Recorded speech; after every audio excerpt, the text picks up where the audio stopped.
What's up everyone, welcome back to a brand new video. Today's scenario is, well, I'll let the title speak for itself. We'll be covering what if Jiren was from Universe 7. And no, I'm not just going to take Jiren from Universe 11 and plop him into Universe 7. Not only would he be way too overpowered, but it wouldn't really be interesting. Instead, we're basically creating an entirely new character, one that is based on Jiren, but from Universe 7, and he fits in with the story of that universe. Today we'll be covering his backstory and how he encounters our heroes. So, we'll get to see how tied in he is with the story.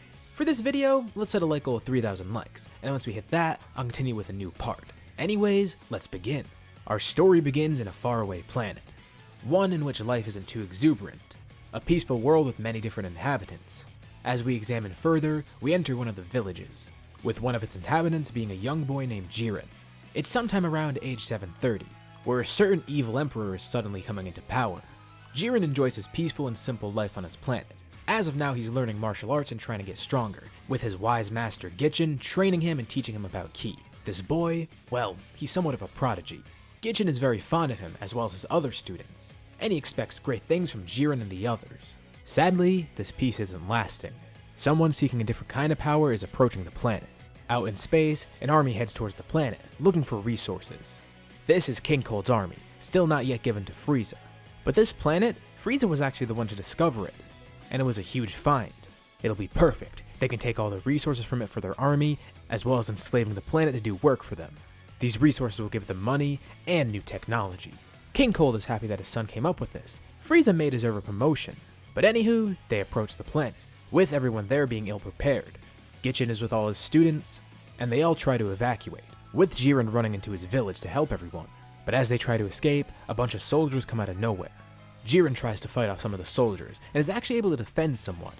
But the higher-ups in the army catch wind of this, specifically Frieza. Noticing a high power level nearby, Gichin eventually joins Jiren in the fight, helping him with the offensive part. They're able to defeat a bunch of soldiers, but the man himself shows up, Frieza, a child and his master. What pests.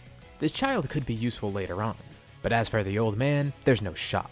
As a message to Jiren, Frieza lifts up his finger, and personally kills Gichin with a death beam, finishing the strongest person on this planet.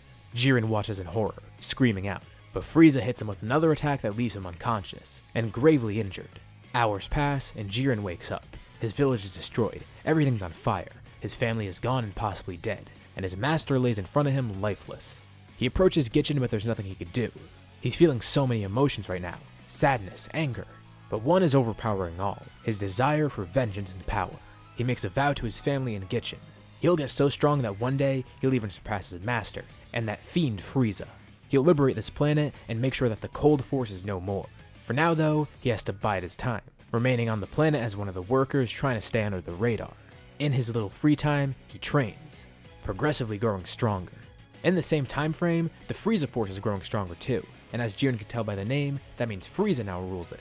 They've apparently spread across the galaxy.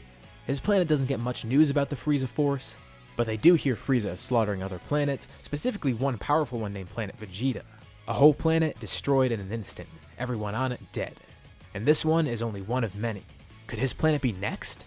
Thankfully, Jiren's come up with an escape plan. But it has to be quick, he has to be stealthy, and he has no room for error. But with his new speed and power, it should be enough. But as for what he's going to do afterwards, he's not entirely sure.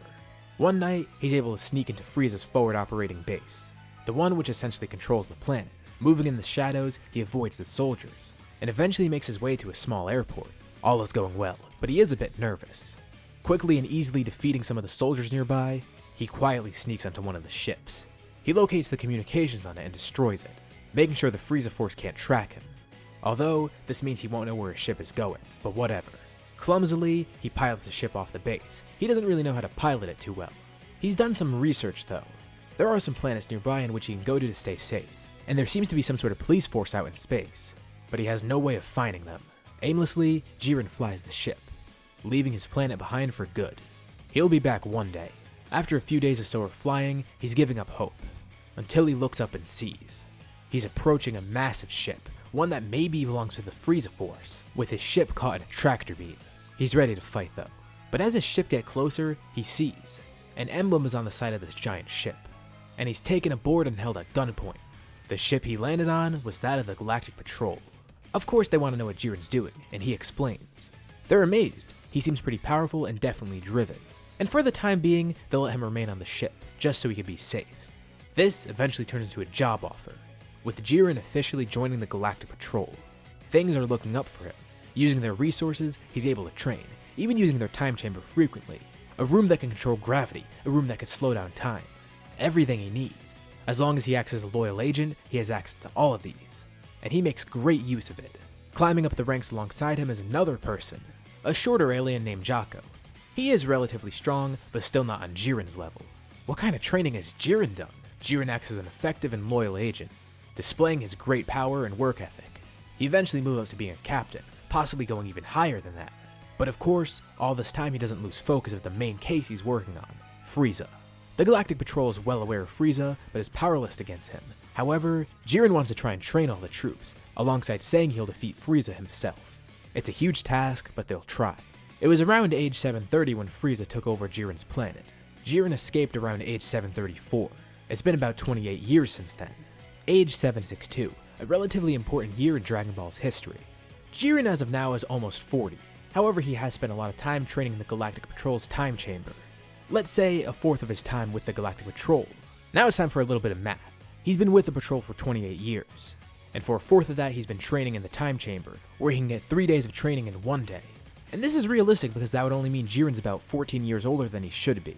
He's in his early 50s, and yeah, it does sound a little bit old, but presumably, Jiren does seem pretty old in the main story. We don't know how long his race lives, but with the kind of power he has in his training, he likely is much older in canon. Or he could be way younger. Who knows? Let's call it a creative liberty. And despite his age, Jiren is still in his prime. His strength is unfathomable, and he's still set on defeating Frieza. And now, it may be time to do that, because Frieza's army is approaching a peaceful planet called Namek. Jiren is now one of the highest ranking members, right under the Galactic King himself, and he does not want to stand idly by. The Galactic Patrol is in much better shape now. Jiren's decided they should recruit more people, and train them more. Helping him is his friend and colleague Jaco, and the two of them greatly help to improve the patrol. Instead of a measly couple dozen members, they now have a couple hundred, with more ships, weaponry, resources, etc. This is why Jiren ranks so highly now, alongside his power, of which he has a lot of. They're confident that the Galactic Patrol should be able to take on the Frieza force. The only big issue is Frieza himself.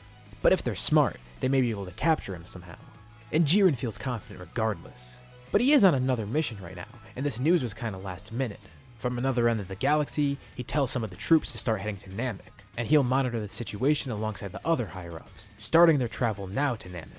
Before Frieza's army even arrives, some Galactic Patrol members go to the planet to remain under cover, warning the villages and getting them to evacuate. Eventually, the Frieza force and 2 other people descend on the planet, one of them being Vegito, who's working by himself. He's quickly able to see the Galactic Patrol is on this planet ready to ambush the Frieza force. Vegeta is narrowly able to escape, but a lot of the Frieza soldiers aren't so lucky. They're either arrested and captured, or for those who put up a fight, they're killed. And around the same time, there is another ship that lands on the planet. The Galactic Patrol surrounds it, thinking it's a Frieza one, and they're ready to capture everyone aboard. Off the ship walks a girl with blue hair, with her arms up surrendering. Next to her are a bald man and a kid, looking ready to fight.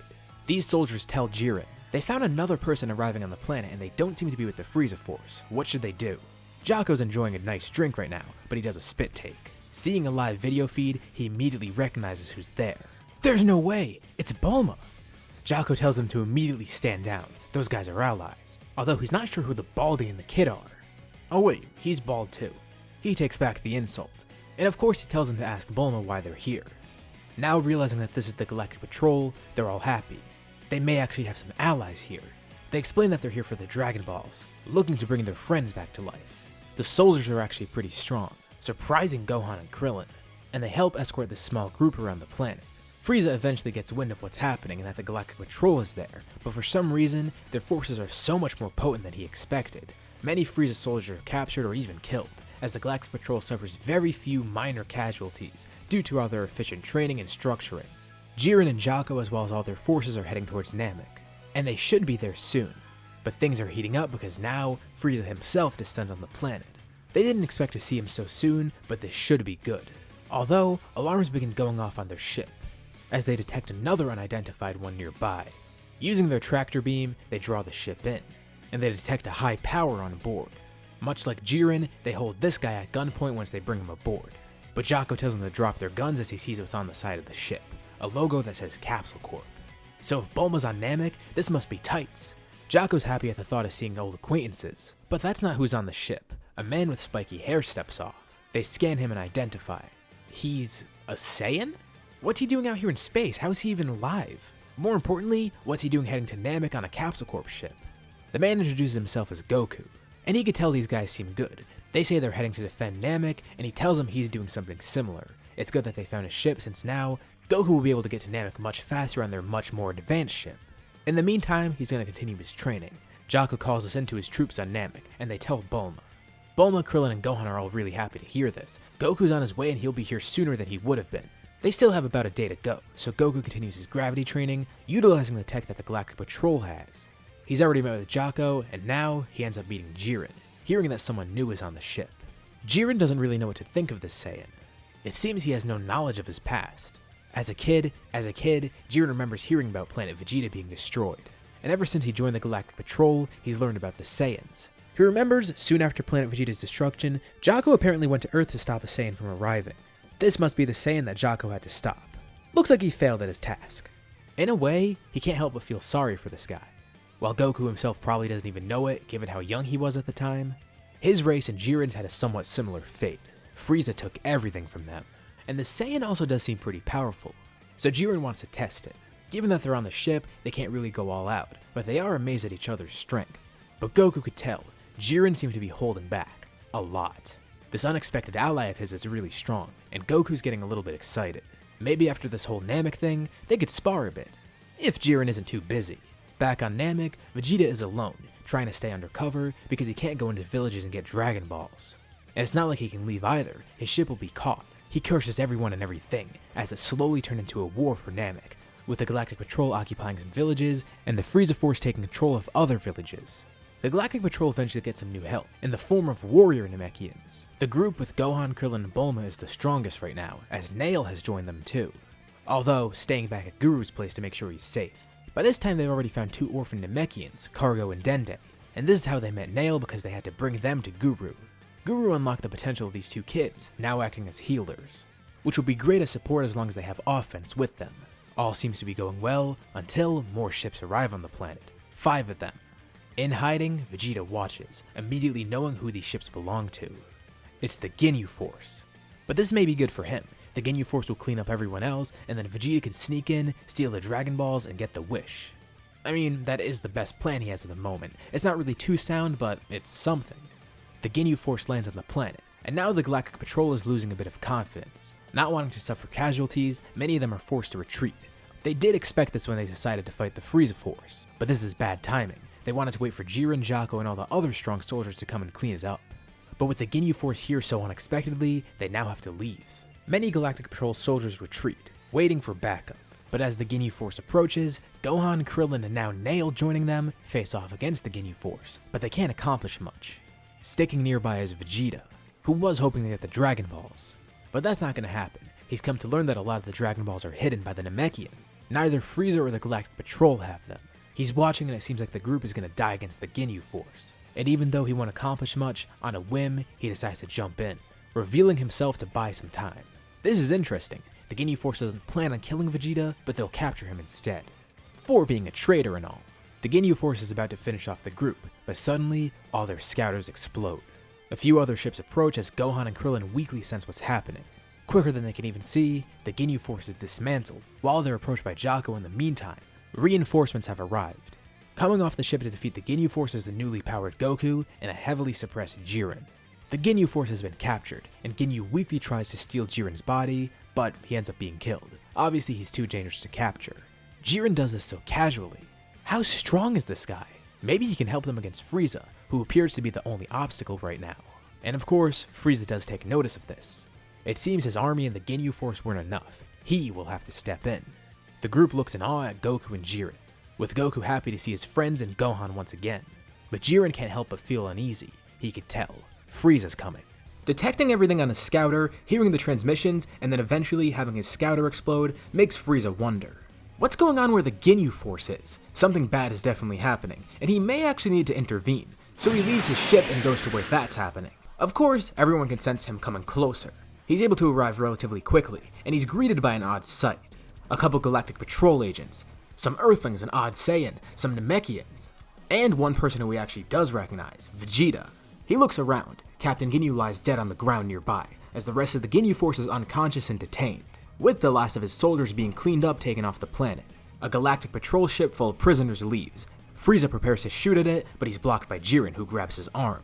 The ship safely enters warp speed and flies away. Surprised, Frieza draws his hand back, and then he chuckles to himself. A lot of bravado in this one. JIREN then tells Frieza he's under arrest, and he warns Frieza to not resist. This makes Frieza laugh anymore, he can't really help it. They think they can arrest him? He erupts in laughter as JIREN confirms this. That, or they kill him. More jokes, he keeps laughing, but JIREN is still serious. He tells Frieza they can do this the easy way or the hard way. As a show of force, JIREN cracks his neck, standing closer to Frieza, looking directly down on him. Goku and the rest are ready to fight, ready to assist JIREN whenever he needs. And in order to summon Porunga and keep some people safe, Gohan, Krillin, and Cargo leave the area to get the Dragon Balls, hoping to possibly revive someone in the meantime. Well, if they want to fight, Frieza will appease them. He begins powering up. His aura grows intense as the area around them shakes. His armor shatters and splinters everywhere. Everyone flinches except for JIREN. The pieces merely bounce off him, and a barrier that he formed with Ki. Frieza can tell JIREN is the strongest, so he attacks with a punch to the gut. JIREN looks down, unimpressed and not even moving, even giving Frieza a disappointed glare. Is that really all he's got? Frieza's actually surprised. Maybe he pulled that punch unintentionally. He tries again, then a death beam. His first form is actually outmatched here? JIREN towers over Frieza and grabs him, comedically picking him up. It's done. He's prepared to detain Frieza, but he yells, transforming once more, escaping JIREN's grasp. He's now in his second form. Let's see how JIREN reacts to this. Oh wow, a transformation. JIREN doesn't care. Frieza is definitely stronger than he was before, and JIREN actually feels a bit of his attacks now, and he goes a bit on the defensive. But he's actually still holding back a bit. The rest of the group watches in awe. They can sense Frieza's power and they can tell it's pretty huge, and the fact that JIREN is able to fend off against it somehow, that's amazing. Jocko asks JIREN if he can help, and JIREN lets him. This will be a good time to test this out since he hasn't really had the opportunity for it yet. Jocko powers up, summoning his full power. Surprisingly, the small and skinny Galactic Patrolman starts to grow in size. As his aura changes and his muscles grow, Jocko is now around the size of JIREN. Using his brand new full power form, he lunges at Frieza, and Frieza actually is hurt by this punch. He begins fighting back. The two seem to be on par with each other. Jocko is able to hold him off, and prepares to finally detain him using Galactic Patrol technology. He pulls out his weapon, launching an energy-infused blast at Frieza's head, knocking him back and then disorienting him. As Jocko then pulls out a restraint device, he jumps towards Frieza ready to finish the job, but he's suddenly knocked back as Frieza transforms once more, going into his third form. Jocko goes back to fight him, but Frieza is more powerful now, and Jocko is seemingly having a tough time. Damn, he wasn't fast enough. He was close to detaining Frieza, but JIREN steps in. Jocko apologizes, but JIREN says it's okay. None of them knew that Frieza had another form, and Jocko did do a good job at disorienting Frieza. JIREN gets a bit more serious, and although he's not in his full power, he's still fighting Frieza evenly. But as the fight continues, he's clearly stressing himself more and more. Frieza doesn't want to play around anymore. He's angered and wants to end this. He recognizes JIREN and tells him he's from that one planet they slaughtered a long time ago. He remembers hearing something about a ship being stolen. JIREN must have been the guy to do it. Frieza sees right through him. He had a plan for revenge this whole time, but it's not going to be so easy. As Frieza goes into his final form, Frieza stares him down, with JIREN actually cracking a smile. This is his final form? It's so puny and underwhelming. He acknowledges Frieza is strong, but JIREN may still have a way of winning. Plus, he has backup. Frieza stares at him menacingly as JIREN looks down on him. They subtly power up as the ground rumbles. Side note, this art is made by my friend Radjama Art. I'll link his social media in the video and down below. I mean, it's too perfect to not include here. Definitely check him out and thanks for this. JIREN now tells everyone standing by he wants them to join. Now, the thing is they're not there because he needs power, but because with more fighters, it'll be easier for them to trip Frieza up. Plus, Goku is actually pretty strong with Kaioken times 20, so he will give a power advantage regardless.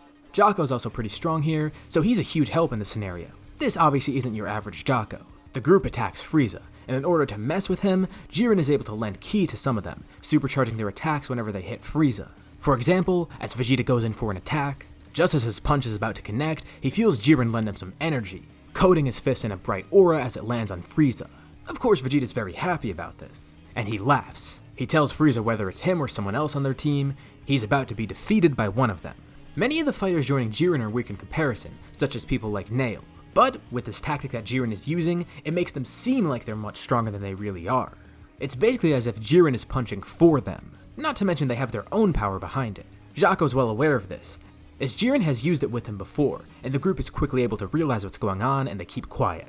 Frieza is stunned. They have this many strong fighters? Individually, Frieza's confident that he'd be able to take them out. But with so many of them here, is he really outmatched for once? No, he refuses to believe it. As much as Jiren would love to capture Frieza right now, it would be pretty hard, and much like many of the Frieza soldiers, he may have no option but to go in for the kill, which will be equally as tough. Jiren is okay with this. He normally doesn't want to go for killing, since he is a man of justice after all. Not only would this appease Jiren's desire for vengeance, but it would of course end Frieza's reign, and it seems like this may be the only option because he's definitely not going to go peacefully. Capturing him seems unlikely, even though it is preferable. The group continues helping Jiren as Frieza gets angrier and angrier. His rage blinds him.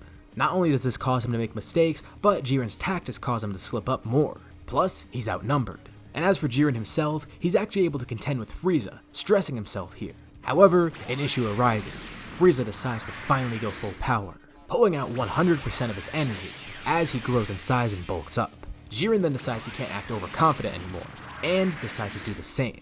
Jaco and everyone are surprised, and Jaco tells everyone he knew Jiren's power was much higher than it really was here, but he never recalled seeing Jiren's full power on display. Jiren's armor shatters. Alongside his shirt, a fiery aura surrounds him, almost appearing like he's glowing red. He was worried about using this because he didn't really want to kill Frieza, as I mentioned before, but he has no choice now. This is the safest and smartest option. He tells Frieza he's not the only one with a form like this. Of course he saw Jaco's before, but Jiren's is much stronger. However, the group watches in anticipation. Will it actually be enough though? Besides Goku, everyone slightly backs up, with Goku deciding to stay by Jiren's side. Once again powering up into Kaioken, Goku tells everyone he'll be fine, as Nail then decides to bring the group to go find Gohan, Krillin, Cargo, and Bulma. Dende heals Goku and Jiren one last time before he leaves, and Frieza tries to shoot at him, but Jiren obviously blocks it once more, much to Frieza's surprise.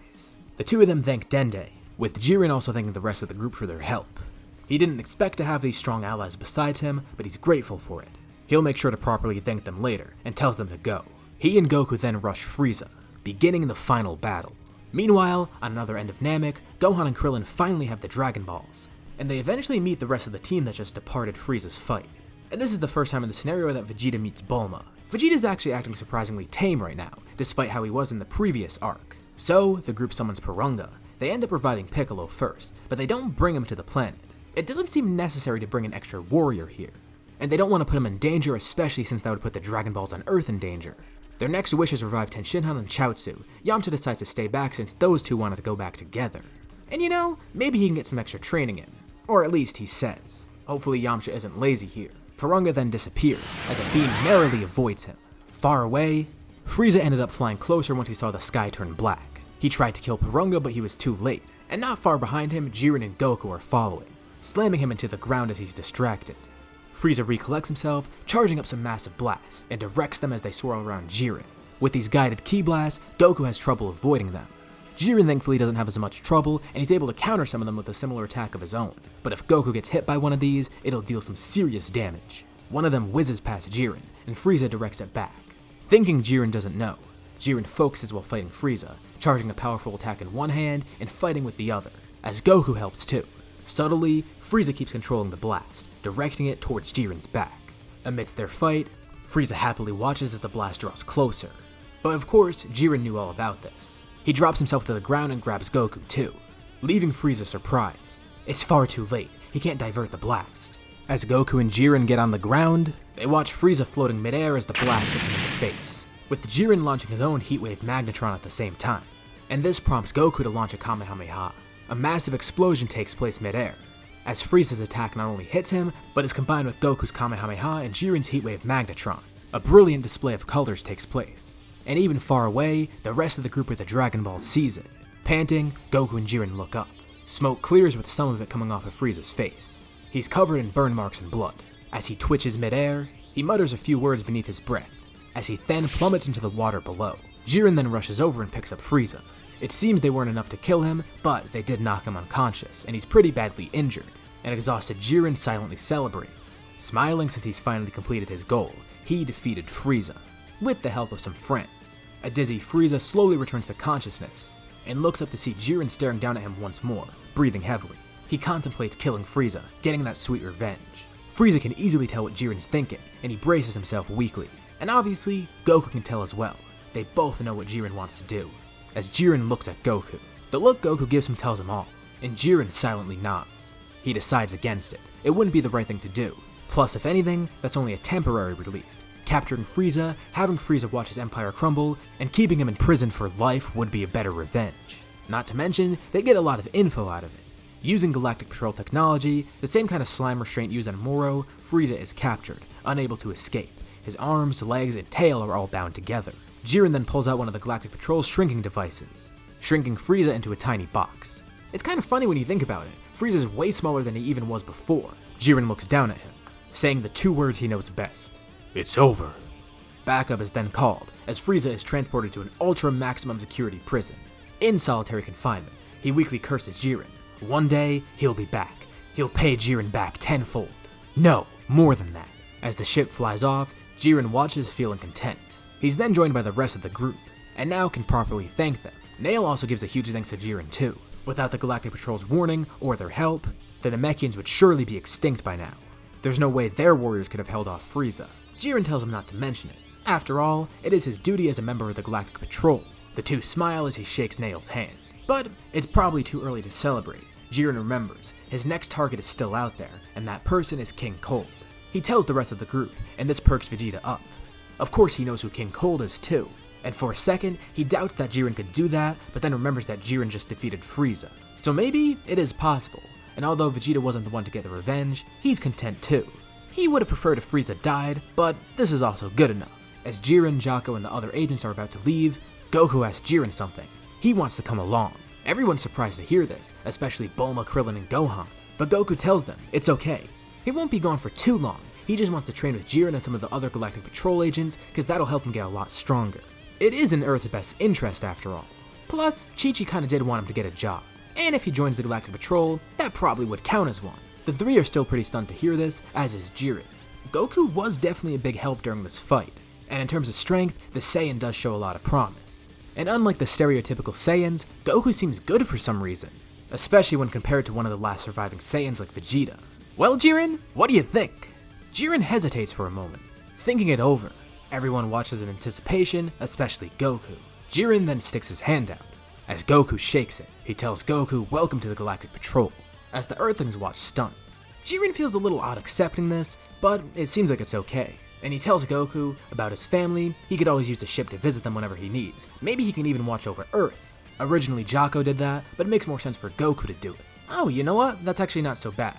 Krillin, Bulma, and Gohan are fine with this, and Goku's pretty happy to hear it. Not only does he have a new job, and not only does he have a new training regimen, but he'll be able to visit Earth throughout all of it. He asks Bulma if she can fill Chi-Chi in on it, as he then boards the ship with Jiren and Jaco. He waves goodbye, telling them he'll see them as soon as he can. However, there is still one loose end that's kinda weird. Vegeta. Vegeta's essentially homeless right now, even planetless. Namek probably wouldn't accept him, and he wouldn't even want to live here regardless. Awkwardly, he asks the group, while swallowing all of his pride. He stammers and asks if he could return to Earth with them. Gohan and Krillin aren't really sure what to say, but Bulma accepts it. Vegeta could live at Capsule Corp. That should be pretty fun. As all the Namekians come out of their hiding, they thank everyone for their help, waving goodbye as the Earthlings fly off back to Earth. Thankfully, it seems that nightmare is over. Just as a tiny side note, Vegeta does end up going to Earth, as I mentioned in the last episode. He didn't really have anywhere else to go, so once everyone departs Namek, he goes with them. But as for Goku, he's now part of the Galactic Patrol, just like he wanted to be.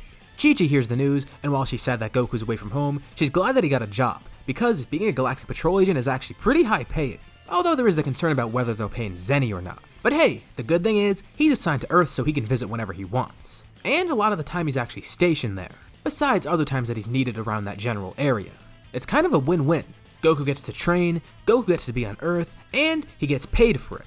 Well, I guess that makes it a win-win-win. Goku just can't stop taking the wins here. Of course, a lot of the time, Goku's going to be reporting to Jiren and Jaco. Although he is powerful, he's still just starting out in the Galactic Patrol, and he'll need to prove himself before he moves up in the ranks. The good thing is, everyone on the force is pretty welcoming of him. Well, I mean, obviously it's Goku, who wouldn't like him? Okay, there's a few people that probably wouldn't like him, but anyways. One of the big reasons that Goku came here was so that he could train with Jiren, and of course, that's gonna happen. Jiren ends up bringing Goku into the Room of Spirit and Time, or at least the Galactic Patrol's version of it. Goku's used to it from Earth, although he's only been in there for a few months. And from what he remembers, it's pretty intense, but this one, it isn't so bad. It's only 3 days instead of a whole year. So, Goku can spend a couple months in there training, and that'll equate to about a year. It doesn't save as much time as the one on Earth, but it still saves time, which is great, and it's a pretty intense training room. Both of these factors will help him get stronger in a shorter period of time. Not to mention, he'll be training with Jiren and Jaco. Goku begins thinking. He wants to know what's next for him in terms of power. There's gotta be something he can do to improve himself quickly. He's just been training with Kaioken, but then Jiren brings up something. The Galactic Patrol is pretty knowledgeable about Saiyans and other races, so Jiren would probably know the myth of Super Saiyan. They wouldn't know much about it, but the idea of the rumor is there. Is the Super Saiyan a singular person? Is it a state of being? Or could it possibly be a transformation? If Goku wants to be an effective Galactic Patrol agent, Jiren will have to make him stronger. He's already strong, but now Goku does want to surpass Jiren. Naturally, he's not the only one training. Meanwhile on Earth, Vegeta is training to surpass Kakarot. He also has no knowledge of Super Saiyan, but he assumes he already is one, so he's proud about that at least. Vegeta gets much stronger, but he never actually acts as a Super Saiyan. But at his current level, he should be above Kakarot's Kaio whatever, as Kakarot has to worry about stamina, and Vegeta's power is still pretty high. Piccolo has also trained with Gohan, but the two have kind of slacked off a bit, as has everyone else. They didn't have any real reason to train, although they've been keeping up with their regular routines. And with Goku's occasional visits to Earth, everyone else gets to meet Jiren.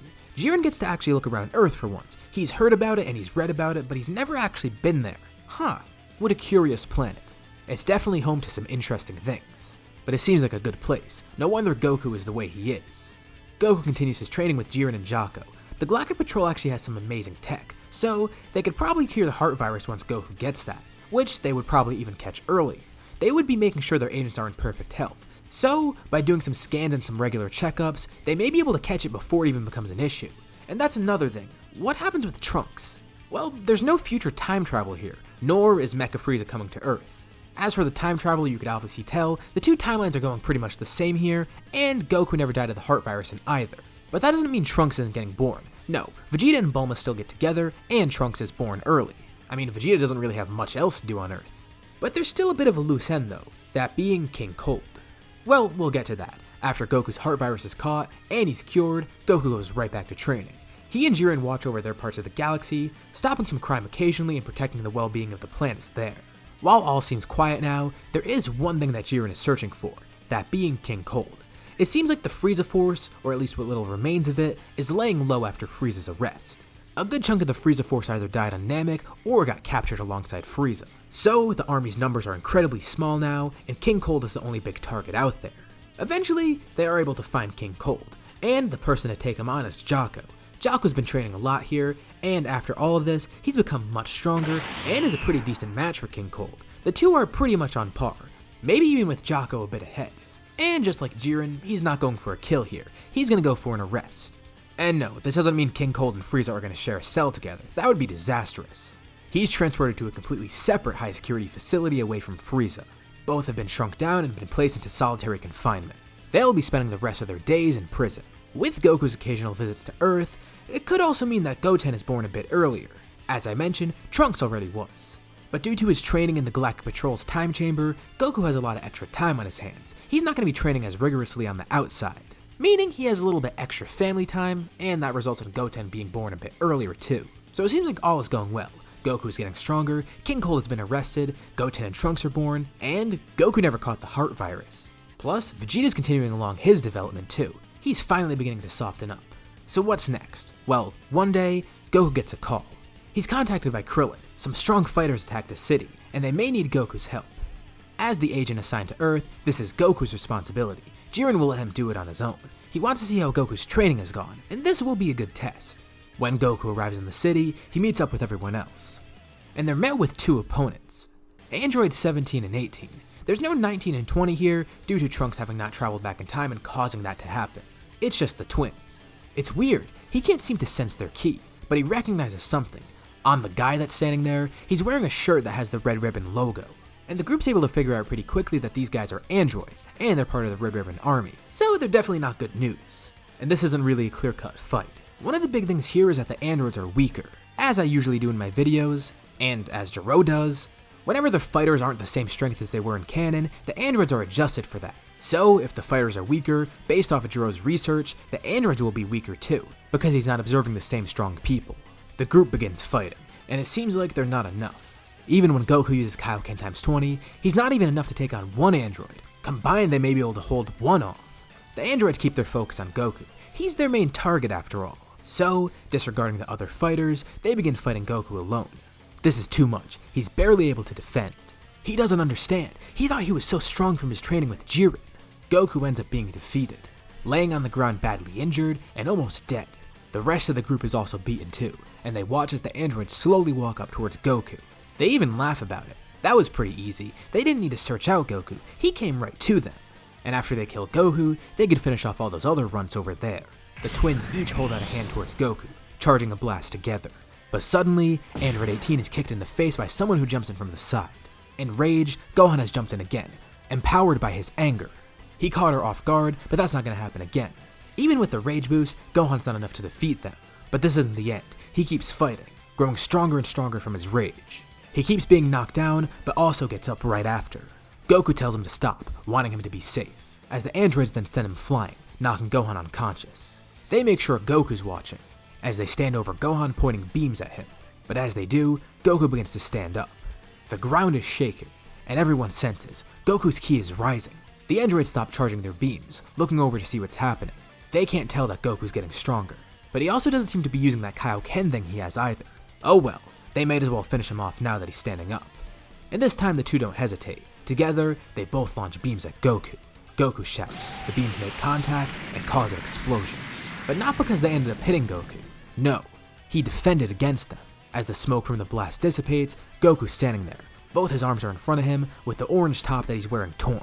But immediately, everyone notices something different about him. Besides his massive increase in power and the golden aura around him, his eyes have changed color, as has his hair. And it's spiked up. Although angered, Goku has a moment of lucidity. He already can tell what just happened. This is what Jiren was telling him about. He wasn't sure how to access it or what it even was, but he definitely knows that this is it right now. As does Vegeta. Goku has turned into a Super Saiyan, out of anger and a desire to protect Gohan. The androids just look confused. They can't tell that Goku's powered up, but they can see the visible change. He looks over, asking if anyone has a Senzu bean. Krillin flings one over to Goku. He catches it, and no, he's not going to be giving one to the androids. He takes it for himself. As Krillin then goes over to Gohan to give him one too. Goku eats it and gets healed, restoring all his injuries and empowering him even further. Not only does he have Super Saiyan now, but being healed gave him a Saiyan power boost. And everyone's just amazed at how strong he is. Unaware of his own power, Goku launches over to Android 18, faster than she can even react. With one punch, she's knocked away into a building, as 17 then attacks. Goku dodges and blocks against all his attacks, getting some hits in on his own. He does considerable damage to Android 17. Goku is clearly stronger here, but not by an insanely huge amount. 18 gets back up, weakly launching a ki blast towards Goku. 17 jumps up to avoid it, as Goku catches it in his hands. He chuckles as he then looks up towards 17, flinging the blast up towards him. How funny, injured by a blast from his own sister. Goku jumps up in the air, slamming 17 into the ground. 18 flies up trying to fight Goku, but just like her brother, Goku's avoiding all her attacks. In a much similar fashion to how she broke Vegeta's arm, Goku delivers a kick from the side, breaking her arm and sending her down to the ground. As she and 17 weakly try to get up, Goku launches a Kamehameha. 17 narrowly rolls out of the way as 18 is consumed by it, now dead. 17's confused. How did things change so quickly? Goku's surprised that he avoided it, even seeing a barrier around Android 17, and prepares another attack just for this android. 17 has the option to fight or to escape, and of course the only good one is to leave. Throwing down some ki blasts, 17 creates a smokescreen, and since he can't be sensed, he's able to escape pretty quickly. Goku looks around, wondering if he's going to launch a sneak attack. But after some time, he realizes that 17 took the coward's way out and fled the fight. Goku powers down as everyone looks in amazement. How did he do that so easily? And what was that transformation that he used? Vegeta jumps in and says that there's no doubt about it, that's the Super Saiyan. As Goku agrees, Vegeta's surprised that he even knows this much about it, but Goku says that he's heard something from Jiren about it. It was some myth apparently and no one was really sure what it was, but this definitely has to be it. Although, there's an issue now. 17 is somewhere on the run, but he's probably going to be laying low for a while. They need to keep an eye out for him, but in the meantime, everyone else can at least train for Super Saiyan. That way, the next time he shows up, they'll be prepared. So, what about Cell here? Well, since there's no time traveler, there's also no Cell here, at least the future version of Cell. Present Cell still exists. He won't be around for a while, but for the time being, he remains untouched in Jiro's lab. We'll actually get to see him down the line, but it remains to be seen what he's gonna do. There's a lot of other stuff to get through before he arrives. Right now, that leaves everyone open to train. Goku doesn't really want to go in the Room of Spirit in time for a whole year, but he tells Vegeta that he would go in for a few months at the very least. And now, with his experience in the Galactic Patrol's time chamber, this one shouldn't be too bad. He just doesn't really want to age too much. And it works out really well. Since they're going to be in there for a shorter amount of time, that means they'll have extra food, meaning Gohan can join them too. They are the only 3 Saiyans here that are able to fight, so instead of 2 separate trips in there, they can all go in together. Goku's goal is to see if he can access this willingly and easily, while the other 2 focus on actually getting the form. After a few months in there, let's say about 8, they all walk out with access to Super Saiyan. Goku's already been thinking ahead and is trying to go above it even. But if he even does end up making any progress, the only thing he could probably unlock is Grade 2. As for Vegeta and Gohan, they're stuck in Grade 1 right now. Although, they're all really strong. Not only do they get to train in there, but unlocking the form empowers them even further. Goku then realizes, crap, it's been a while since he saw Jiren. Well, really it's only been about 2 days. But from Goku's point of view, it's been nearly a year. He should report back to headquarters and say what's happened. Earth should be defined defending itself for right now.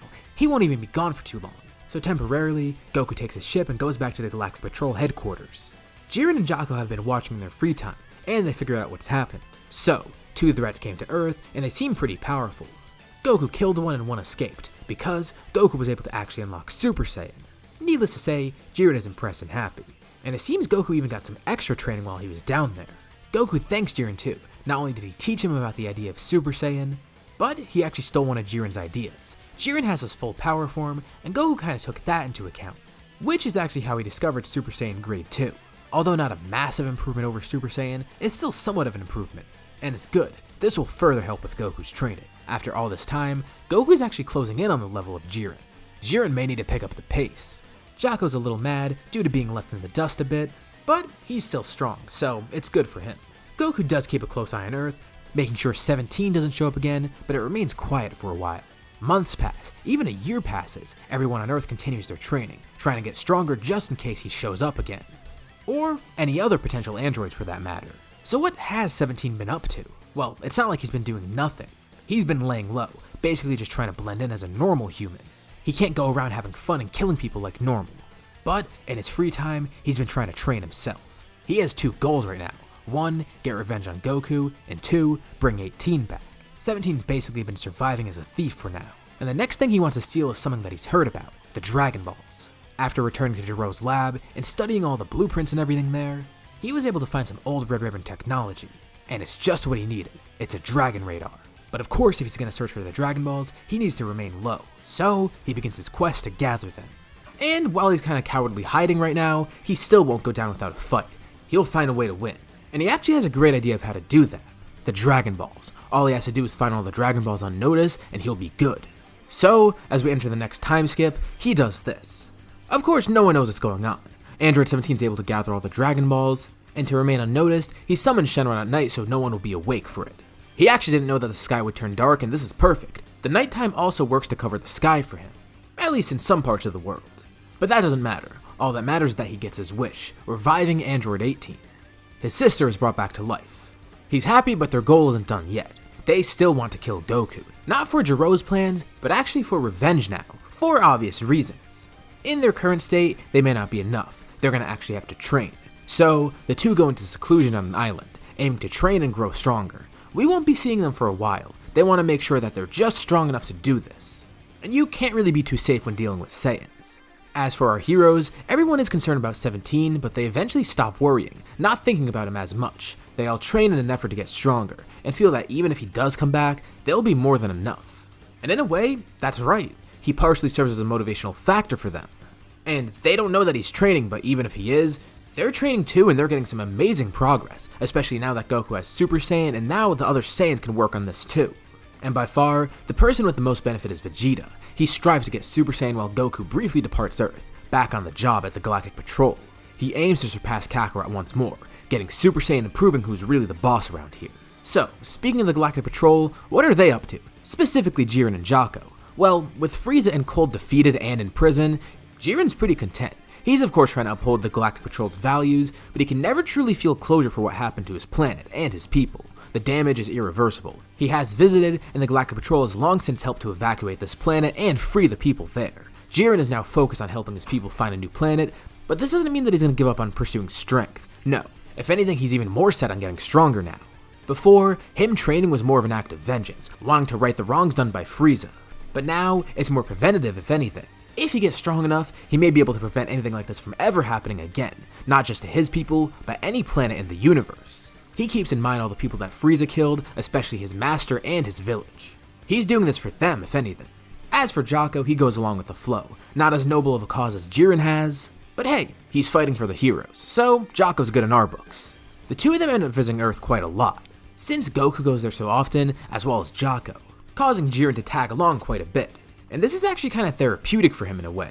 I mean, think about it. He hasn't really had a home for a while. Sure, he's had the Galactic Patrol, but like, a true home. A planet which he can live on.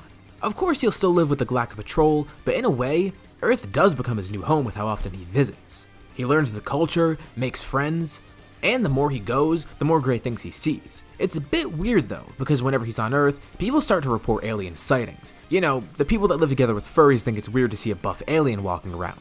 This dude is weirder than the dog president or the dinosaurs running around the planet, but I digress. And Jiren actually sees a lot of potential in the Earthlings there. And there's specifically one that catches his eye. Because he's around Goku so much, he'll be meeting Gohan quite a lot. And he sees some promise in this kid. Gohan even occasionally goes along to see everything in space. It is a great learning experience for him. Chi-Chi's actually fine with it because her son is going into space and getting research that no one else has. Even though most of his time is spent screwing around and training with Goku. But regardless, him and Jiren actually form somewhat of a bond. Jaco doesn't really like a kid being on the ship so much, but as for Jiren, Gohan reminds him of his past self in a way. Big dreams and a good heart. And in a way, seeing Gohan have this great childhood kinda makes up for him missing out on his own. Obviously it's not a complete replacement, but remember, Jiren had a very terrible childhood. And honestly, I could see this bond with Gohan helping him. Getting Jiren to realize what he truly fought for and gave up that childhood for. Not that he didn't know before, but it makes him content in a way. Jiren's actually happier than ever. Not just because of Frieza and Cold being in jail, but everything else in his life. He's getting stronger, he has two great friends, Goku and Jaco. And he's even becoming some sort of an uncle figure for Gohan. Think of it like the bond between Krillin and Gohan. One day this kid should join the Galactic Patrol too. And why am I bringing this up? Once Gohan's in high school, there's not going to be the great Saiyan. No, Gohan basically becomes an honorary Galactic Patrolman, but he's obviously going to be staying on Earth and not in space. So I guess now we have the Galactic Saiyan, although he might still have to keep that goofy outfit on. And with this, we're obviously going into the Buu saga right now. So let's fast forward a bit more to the tournament. No, Jiren's not actually going to join, but he does want to spectate. He wants to learn more about Earth, so he wants to watch their events, and apparently, this is a pretty big worldwide phenomenon. And it seems pretty important to Goku too, so he's going to go support his friends. Although there is the alien sighting issue that I mentioned earlier, he's going to stick out like a sore thumb. But Bulma has a great solution, a new outfit. He's given an earthly disguise, sunglasses, and maybe even a fake beard should do it, as well as some casual clothes. And why am I doing this? Because I can. Don't question me, there's nothing wrong with having some fun in this scenario. Jaco's there too, and he'd probably make fun of Jiren for his disguise, but Bulma would probably do the same for him too. So he got roped in as well. As for the tournament itself, it continues pretty normally. Obviously Android 18's not there, but there's no other reason for the members to change. Brief side note too, Goten and Trunks would be there. Really, a lot of it's going normal so far, up until the point where Spopovich and Yamu steal energy from Gohan. Them stealing the energy actually happens pretty much the same, but there's some major changes in the aftermath. Immediately when this happens, Jiren jumps in to try and stop these people from leaving. Sure, the other fighters may know who Shin and Kibito are, but Jiren doesn't, and he doesn't know what's going on right now. But just as he jumps out of the stands, he's suddenly frozen in the air. He looks over and sees Shin has his hands out, paralyzing Jiren. Jiren recognizes this guy as a threat. So, with a single blink, he sends a massive shockwave towards Shin, flinging him back. Kibito looks on stunned, knowing he can't do anything. After being freed from paralysis, Jiren rockets after the other two, with Goku closing in behind him. As Spopovich and Yamu are flying, suddenly, Jiren appears in front of them, outspeeding them greatly. They turn around and Goku's there, with other fighters on hot pursuit. The two Majin servants try and steal energy from Jiren and Goku, but they can't hit the Galactic Patrol agents. They're simply too fast for them, so instead, they decide to retreat. Both of them fly away, expecting to escape, but Jiren then appears in front of them once again, slamming them into the ground this time, quickly deploying some sort of Galactic Patrol goo. There's no real name for this, but I'll show the picture on the screen. And with that, they're stuck to the ground. Jiren descends, ready to get info out of them. But out of a portal from the ground, Dabura comes out, dragging the servants in with him. Jiren isn't quick enough to stop it. Shin and Kibito catch up with this group just as Dabura leaves, and they see him going away. When Shin and Kibito approach, Jiren is immediately on guard, seeing them as enemies, but Shin begins explaining who he is, scolding Jiren for screwing up their plan.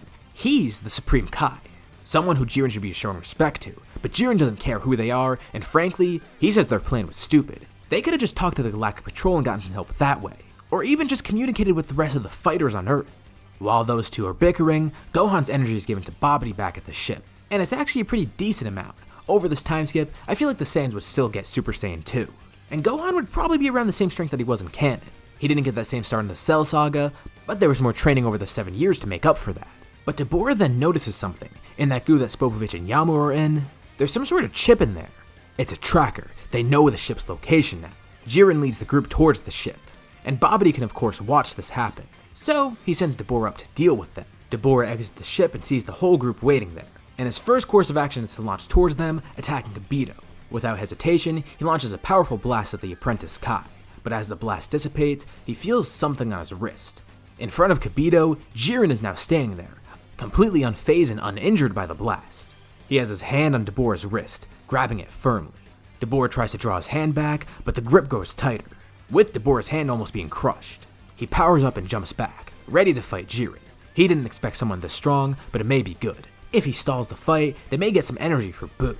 Jiren is obviously not in a good mood. They hurt his friend, and they interrupted his analysis of Earth activities. Plus, they ruined his fun. He actually enjoyed the tournament from an entertainment standpoint.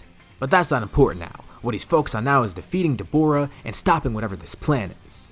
He doesn't even want to be tangled up in this. He should be in space right now. And of course, he's able to fight Dabura one-on-one. After hearing what Shin and Kibito said, he can actually use lethal force and end this fight quickly. He avoids all of Dabura's attacks, and with one punch, Jiren ends up defeating him, knocking him to the ground. He's about to kill Dabura with a blast, but in their haste, there's one thing that Shin forgot to tell him about. Dabura is blinded by the glow from Jiren's hand as he charges up an energy attack, and as a last resort, he spits, landing on Jiren's foot.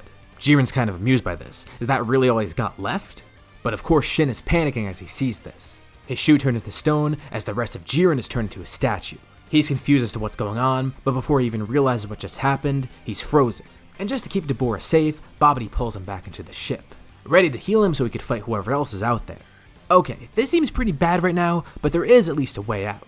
If they're able to kill Dabura, they should be able to restore Jiren back to his normal self. And Jiren already did a great job. Dabura is heavily injured, so all they need to do is just finish that job. It shouldn't be too bad. So they head into the ship. And they clean house pretty easily. First, Puipui's killed. Then, Yakon is killed. They descend further, and now, Gohan gets to face Dabura. But there is another thing that stays the same way that it was in canon. Something that happens right around this point. Babidi of course sees his disadvantage, and he begins panicking, but he has one way out. A way to not only gather energy, but to hold everyone off. He just needs someone to help him, and he found the perfect target, Vegeta. Despite Goku still being alive here, Vegeta in this scenario is still pretty bitter. Goku has been so far ahead of him, and he's never even been on Earth. They've never had a true fight, and Vegeta's never been able to show his true strength towards Goku. There's so many emotions bubbling within Vegeta, and all this anger that's ready to burst. And Babidi is able to take advantage of that. So, just like normal, Vegeta begins screaming in pain, as he's slowly manipulated by Babidi's magic, turned into Majin Vegeta. Okay, this is obviously going to cause an issue, especially since everyone just got teleported away from the ship. Shin begs Goku not to fight Vegeta, but that's not going to work. Originally, Goku didn't care what Shin said, and he'll probably care even less here. Shin screwed up so many times that Goku doesn't even know if he could trust him. For all he knows, maybe he's working with the Majin group. At the very least, he's incompetent, and Goku doesn't want to take directions from this guy. He caused Jiren to get turned into stone, he caused Gohan to get hurt, and since they didn't just stop this all before, now they're dealing with this. Gohan agrees, the two aren't happy, and they're taking charge from here. Goku goes off to fight Vegeta, as Gohan joins Shin and Kibito in an effort to save Jiren and defeat Dabura. But they need to work quickly though. If Babidi gets any more energy, then Buu will be revived. Goku knows this too. He needs to defeat Vegeta quick. Once Shin, Gohan, and Kibito arrive back at the ship, they see Dabura, and Gohan doesn't screw around. Dabura's already been weakened quite a bit by Jiren. And Gohan's already a bit heated, so he immediately goes to his maximum power. Knowing that this will give Buu energy, he makes it quick, killing Dabura, causing Jiren to be freed from the stone. Perfect, now all they need to do is stop Vegeta. They try focusing on the fight, and it seems that Goku's still facing him. That's kind of an issue. Goku definitely has a clear advantage over Vegeta. This means he's holding something back. They need Goku to finish this right away. So, they all head over. Vegeta's getting more and more aggressive, as Goku simply dodges and blocks all of his attacks, trying to talk Vegeta out of this. But obviously that's not going to work. Then, the two of them are interrupted. Gohan's group arrives back, this time with Jiren. Seeing Jiren and everyone there, Vegeta knows that he's disadvantaged and begins panicking. But Babidi gives him some directions. Don't focus on Goku, attack the Supreme Kai. Vegeta doesn't want to listen to him, but he actually agrees this is a good idea. He'll take down all these people so they can't distract him from his fight with Kakarot. He aims a blast at Shin, launching it. Jiren and Gohan jump in front of him, deflecting it, as Vegeta continues unleashing a volley of blasts. They of course do nothing, except they help Babidi. The more he attacks, the more energy Babidi gets. And Goku quickly realizes this. As Vegeta's distracted, he comes up from behind, hitting Vegeta with a quick chop that knocks him out. Vegeta falls to the ground unconscious, and it seems that everything's done now, and Babidi realizes that he's disadvantaged once again. But there is one last resort that he can use. It's a gamble, but it should work. There's almost enough energy for Buu, so if Babidi gives some of his own, it'll injure him heavily, and he'll need some medical attention right away, but once Buu is revived, Buu will heal him. Hopefully. It'll definitely revive Buu, but if this doesn't work, Babidi will die, and Buu will be running around with no one to command him.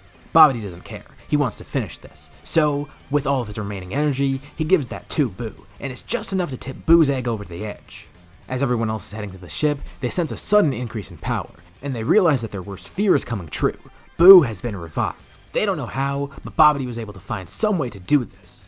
They rush over to the ship, not worrying about using energy anymore. All they know now is that they need to stop Buu, and they're nervous to see what kind of beast awaits at the ship, ready to greet and fight them. The incarnation of pure evil has now been revived, and luckily for Babidi, he gets healed by Buu. It was a gamble, but it worked out just as he planned, and now things will go his way. So of course, due to everything that happened in the last part, Babidi has enough energy now. And after all this time, he's finally done it. He's reawoken Majin Buu. Although Vegeta made a stupid choice, the good thing is he's unconscious now. And they should be able to reverse it once they defeat Babidi. But that's going to be an issue with Buu in the way. So, all at once, the group begins attacking him. Not only does he seem strong in terms of raw power, but defensively, he pretty much brushes everything off. Even if they do launch an attack that's powerful enough to damage him, he just instantly regenerates it. It seems this guy is completely impervious to any damage. He's way out of their league. Just to mess with things some more, Babidi covertly tries to heal and awaken Vegeta. This will give him another ally and another threat that they'll have to fight. But it seemed like he was biting off more than he can chew. By doing this, he gets caught. Jiren doesn't want to deal with any of his nonsense anymore, and quickly while he's trying to face Buu, he launches a small ki blast that instantly kills Babidi. Inadvertently, this helps the group. Babidi did get to heal Vegeta a bit, and now that Babidi's dead, that Majin curse is meaningless. Vegeta regains consciousness, trying to gather his thoughts. As he tries to process everything, he sees a beam coming right towards him, a candy beam from Buu. He doesn't have time to react, but thankfully someone grabs him, pulling him out of the way as they're all teleported somewhere else. Shin made the wise choice of grabbing onto the group and teleporting them to the sacred world of Kais. It's clear that they're not strong enough to face Buu right now, so they need a safe haven to make a plan first. And when they arrive there, the group's immediately alert when they see Vegeta's awake, ready to fight him just in case. They notice the M on his head is gone, which is a good sign. But of course they're still pissed at him for what he did. Luckily it won't have any long-lasting effects. But it still is partially his fault that Buu got revived. Vegeta's frustrated too, and he knows it is his fault. It was a stupid thing for him to do, really stupid. But that doesn't matter now. What matters most is that they need to find a way to defeat Buu. And you know what? He's right. They need to save Vegeta's scolding for later. Right now there's a really big issue that they need to focus on as opposed to what happened with Vegeta. So, what could they possibly do to try and defeat Buu? Hey, that rhymed. Well, Shin's already kind of getting an idea of what to do. I mean, just look around. There's a bunch of strong fighters on his planet ready to help. So he says maybe they can try and wield his plot device, the Z-Sword. Although they're going to need to pull it out of the stone first. The best bet is sending the strongest person there to try and get the sword out. Because maybe by using that power, they could defeat Buu with the sword. And of course, Jiren is still the strongest person here. So Shin tries to send him to pull out the sword. In passing, Jiren does know about the Kais, having heard tales but actually never experiencing meeting them. He was hoping for a peaceful day on Earth, not some big fight that involves having to help the gods. What a weird turn of events. Hopefully the Galactic Patrol's fine without him, but he's a bit concerned because maybe they're trying to go to Earth to stop Buu. and he knows that definitely won't end well. His communicator won't work, but thankfully telepathy can. Luckily, he and Jaco are both able to use this. So, from far away, Jaco gets an alert from Jiren, telling the Galactic Patrol to back off if they plan on going to Earth. It's good that he did this because otherwise, they would have needlessly died, but warning them saves them the trouble. Jiren wants to get this over with quick, so hopefully he can get the Z-Sword out. If what Shin says about it is true, then they should be able to defeat Buu with it. Well, hopefully at least. It's a struggle and it does take some time, but eventually, Jiren is able to pull out the Z-Sword. He's not used to it right away, he does need to swing it around a bit and try and get a feel for it. But it seems like they may have time. Buu's just lazily going around turning people into candy. And obviously that's pretty terrible, but at least it can be reversed. They just need to get strong enough to attack him before Earth is destroyed as a whole. Everyone else trains on their own, while Jiren does his own training with the Z-Sword, trying to get a feel for how to use it. And as we saw with Gohan, just training with the sword makes you stronger. So he does see a subtle increase in power. Not to mention he actually has use over the weapon now. He doesn't want to waste any more time though. Once he's able to actually use the sword effectively, he wants to go back to Earth right away. Even if they're not strong enough yet, it's at least worth a shot, and if they can't defeat Buu, they can always come back here. Or maybe do some time chamber training. And the group decides he's right. It's risky, but it's worth the risk. Shin's nervous, but he listens to them. Taking everyone back to Earth, ready to face Buu now. Buu's happy to see that they've returned. He had fun fighting them before, and now he'll have something to pass the time. Maybe if he turns them into candy, it'll be a good snack. Immediately, Jiren goes up to him at full power, slicing him multiple times with the Z-Sword. Buu is cut into many different little pieces, as Jiren then uses a blast to try and eliminate him. It was a good strategy, but it didn't work. Buu regenerates, and he's now a little bit ticked off. Pretty casually, he grabs the sword from Jiren's hands, snapping it in half much to the surprise of everyone. That's definitely kind of an issue now. It might not matter though. Maybe with what little training they got, they're strong enough now, especially the Saiyans who got power boosts. It'll definitely be tough, but it's worth a shot. At one point during the fight, Piccolo is punched and knocked away. And as he gets up, he notices something weird. There's a new person standing there, hiding behind a rock. It's some old man with purple skin. But then Piccolo notices his outfit. Is that a Kai outfit? Piccolo asks who this guy is and he introduces himself. It's Elder Kai. He was freed from the sword as soon as Buu broke it. Seeing Majin Buu is surprising and terrifying at the same time. But he's impressed that these fighters are somewhat able to hold him off at least. But he tells Piccolo there's no way that they could fully defeat Buu. The best they could do right now is stall Buu. This is a lot of information to unload on Piccolo all at once, and he doesn't even really know how to process it. But Elder Kai does have a way to help. Shin and Kibito are watching from their planet and they're surprised as well. Not only did the Z-Sword break, but there was a Kai inside of it. They definitely have a lot of catching up to do later on. But they also want to get him out of there. And then they notice that he's handing Piccolo something. He took off his Potara earrings and told Piccolo to use them. Elder Kai explains as quickly as possible. If two fighters put on these earrings, they'll fuse into one, although it is permanent. But the whole purpose of the fusion is to make a really strong fighter, and that may be enough to defeat Buu. And defeating Buu is a pretty big priority for him, even though he just met these guys he's gonna help. Before Piccolo can ask any questions, Shin and Kibito show up, ready to teleport everyone out of there. But Piccolo says he's staying. Now with these, they may be able to have a chance. He yells to Gohan, throwing both of the earrings. And surprise, surprise, Gohan actually catches them this time. Piccolo yells out how to use them and what they do. And they're all caught up in the heat of the moment, so they have no other choice but to actually listen to his directions. But when he shouts this, it actually alerts Buu. Not knowing what they're planning, he turns Gohan into candy while he's looking away, dropping the earrings. Shockingly enough, Gohan can still fight as candy, but it's clearly going to be tough for him to help now. Luckily, everyone else heard what Piccolo said. Jiren says he'll hold Buu off, and tells Goku to get the earrings. Goku rushes over past Buu, diving as he picks up the earrings and then jumps back up. Now he needs to decide who to fuse with. Piccolo's open, but he's not the strongest choice. Jiren's the strongest, but he's preoccupied with Buu, so it'll be hard to make that work. And Gohan still has the same strength, but he's candy now. So even though he'd be a good option to fuse, they don't know how he's supposed to put the earring on. But that leaves one other good option, and Goku knows it would be hard to convince him, but he sets his sights on Vegeta. Goku puts on his own earring as he runs up towards Vegeta, putting one on him without asking. Vegeta's angered, but Goku says that he owes him from before, and suddenly the two fly towards each other as they fuse. Jiren's desperately defending against Buu, trying to not be turned into candy as well. Buu knocks Jiren away and then launches towards him. But then from the sidelines, half of Buu is incinerated, as he falls down to the ground. Buu regenerates his lower half, looking around to see who did that. Someone taps him on the shoulder and he turns around, as he's immediately punched in the face, flung into a cliff miles away. Standing there is the fusion of Goku and Vegeta. Vegito. He's surprised. Even in his base form, he's having an easy time right now. Everyone's amazed to see this fusion, and Vegito's just as amazed too. He's glad this worked, and this will definitely help. But Piccolo shouts out one thing they forgot to mention. He says he'll see if they can defuse with the Dragon Balls later on. Vegito looks over confused. Can't he choose when he wants to end the fusion? Well, not really. Piccolo says he forgot to mention that it's permanent.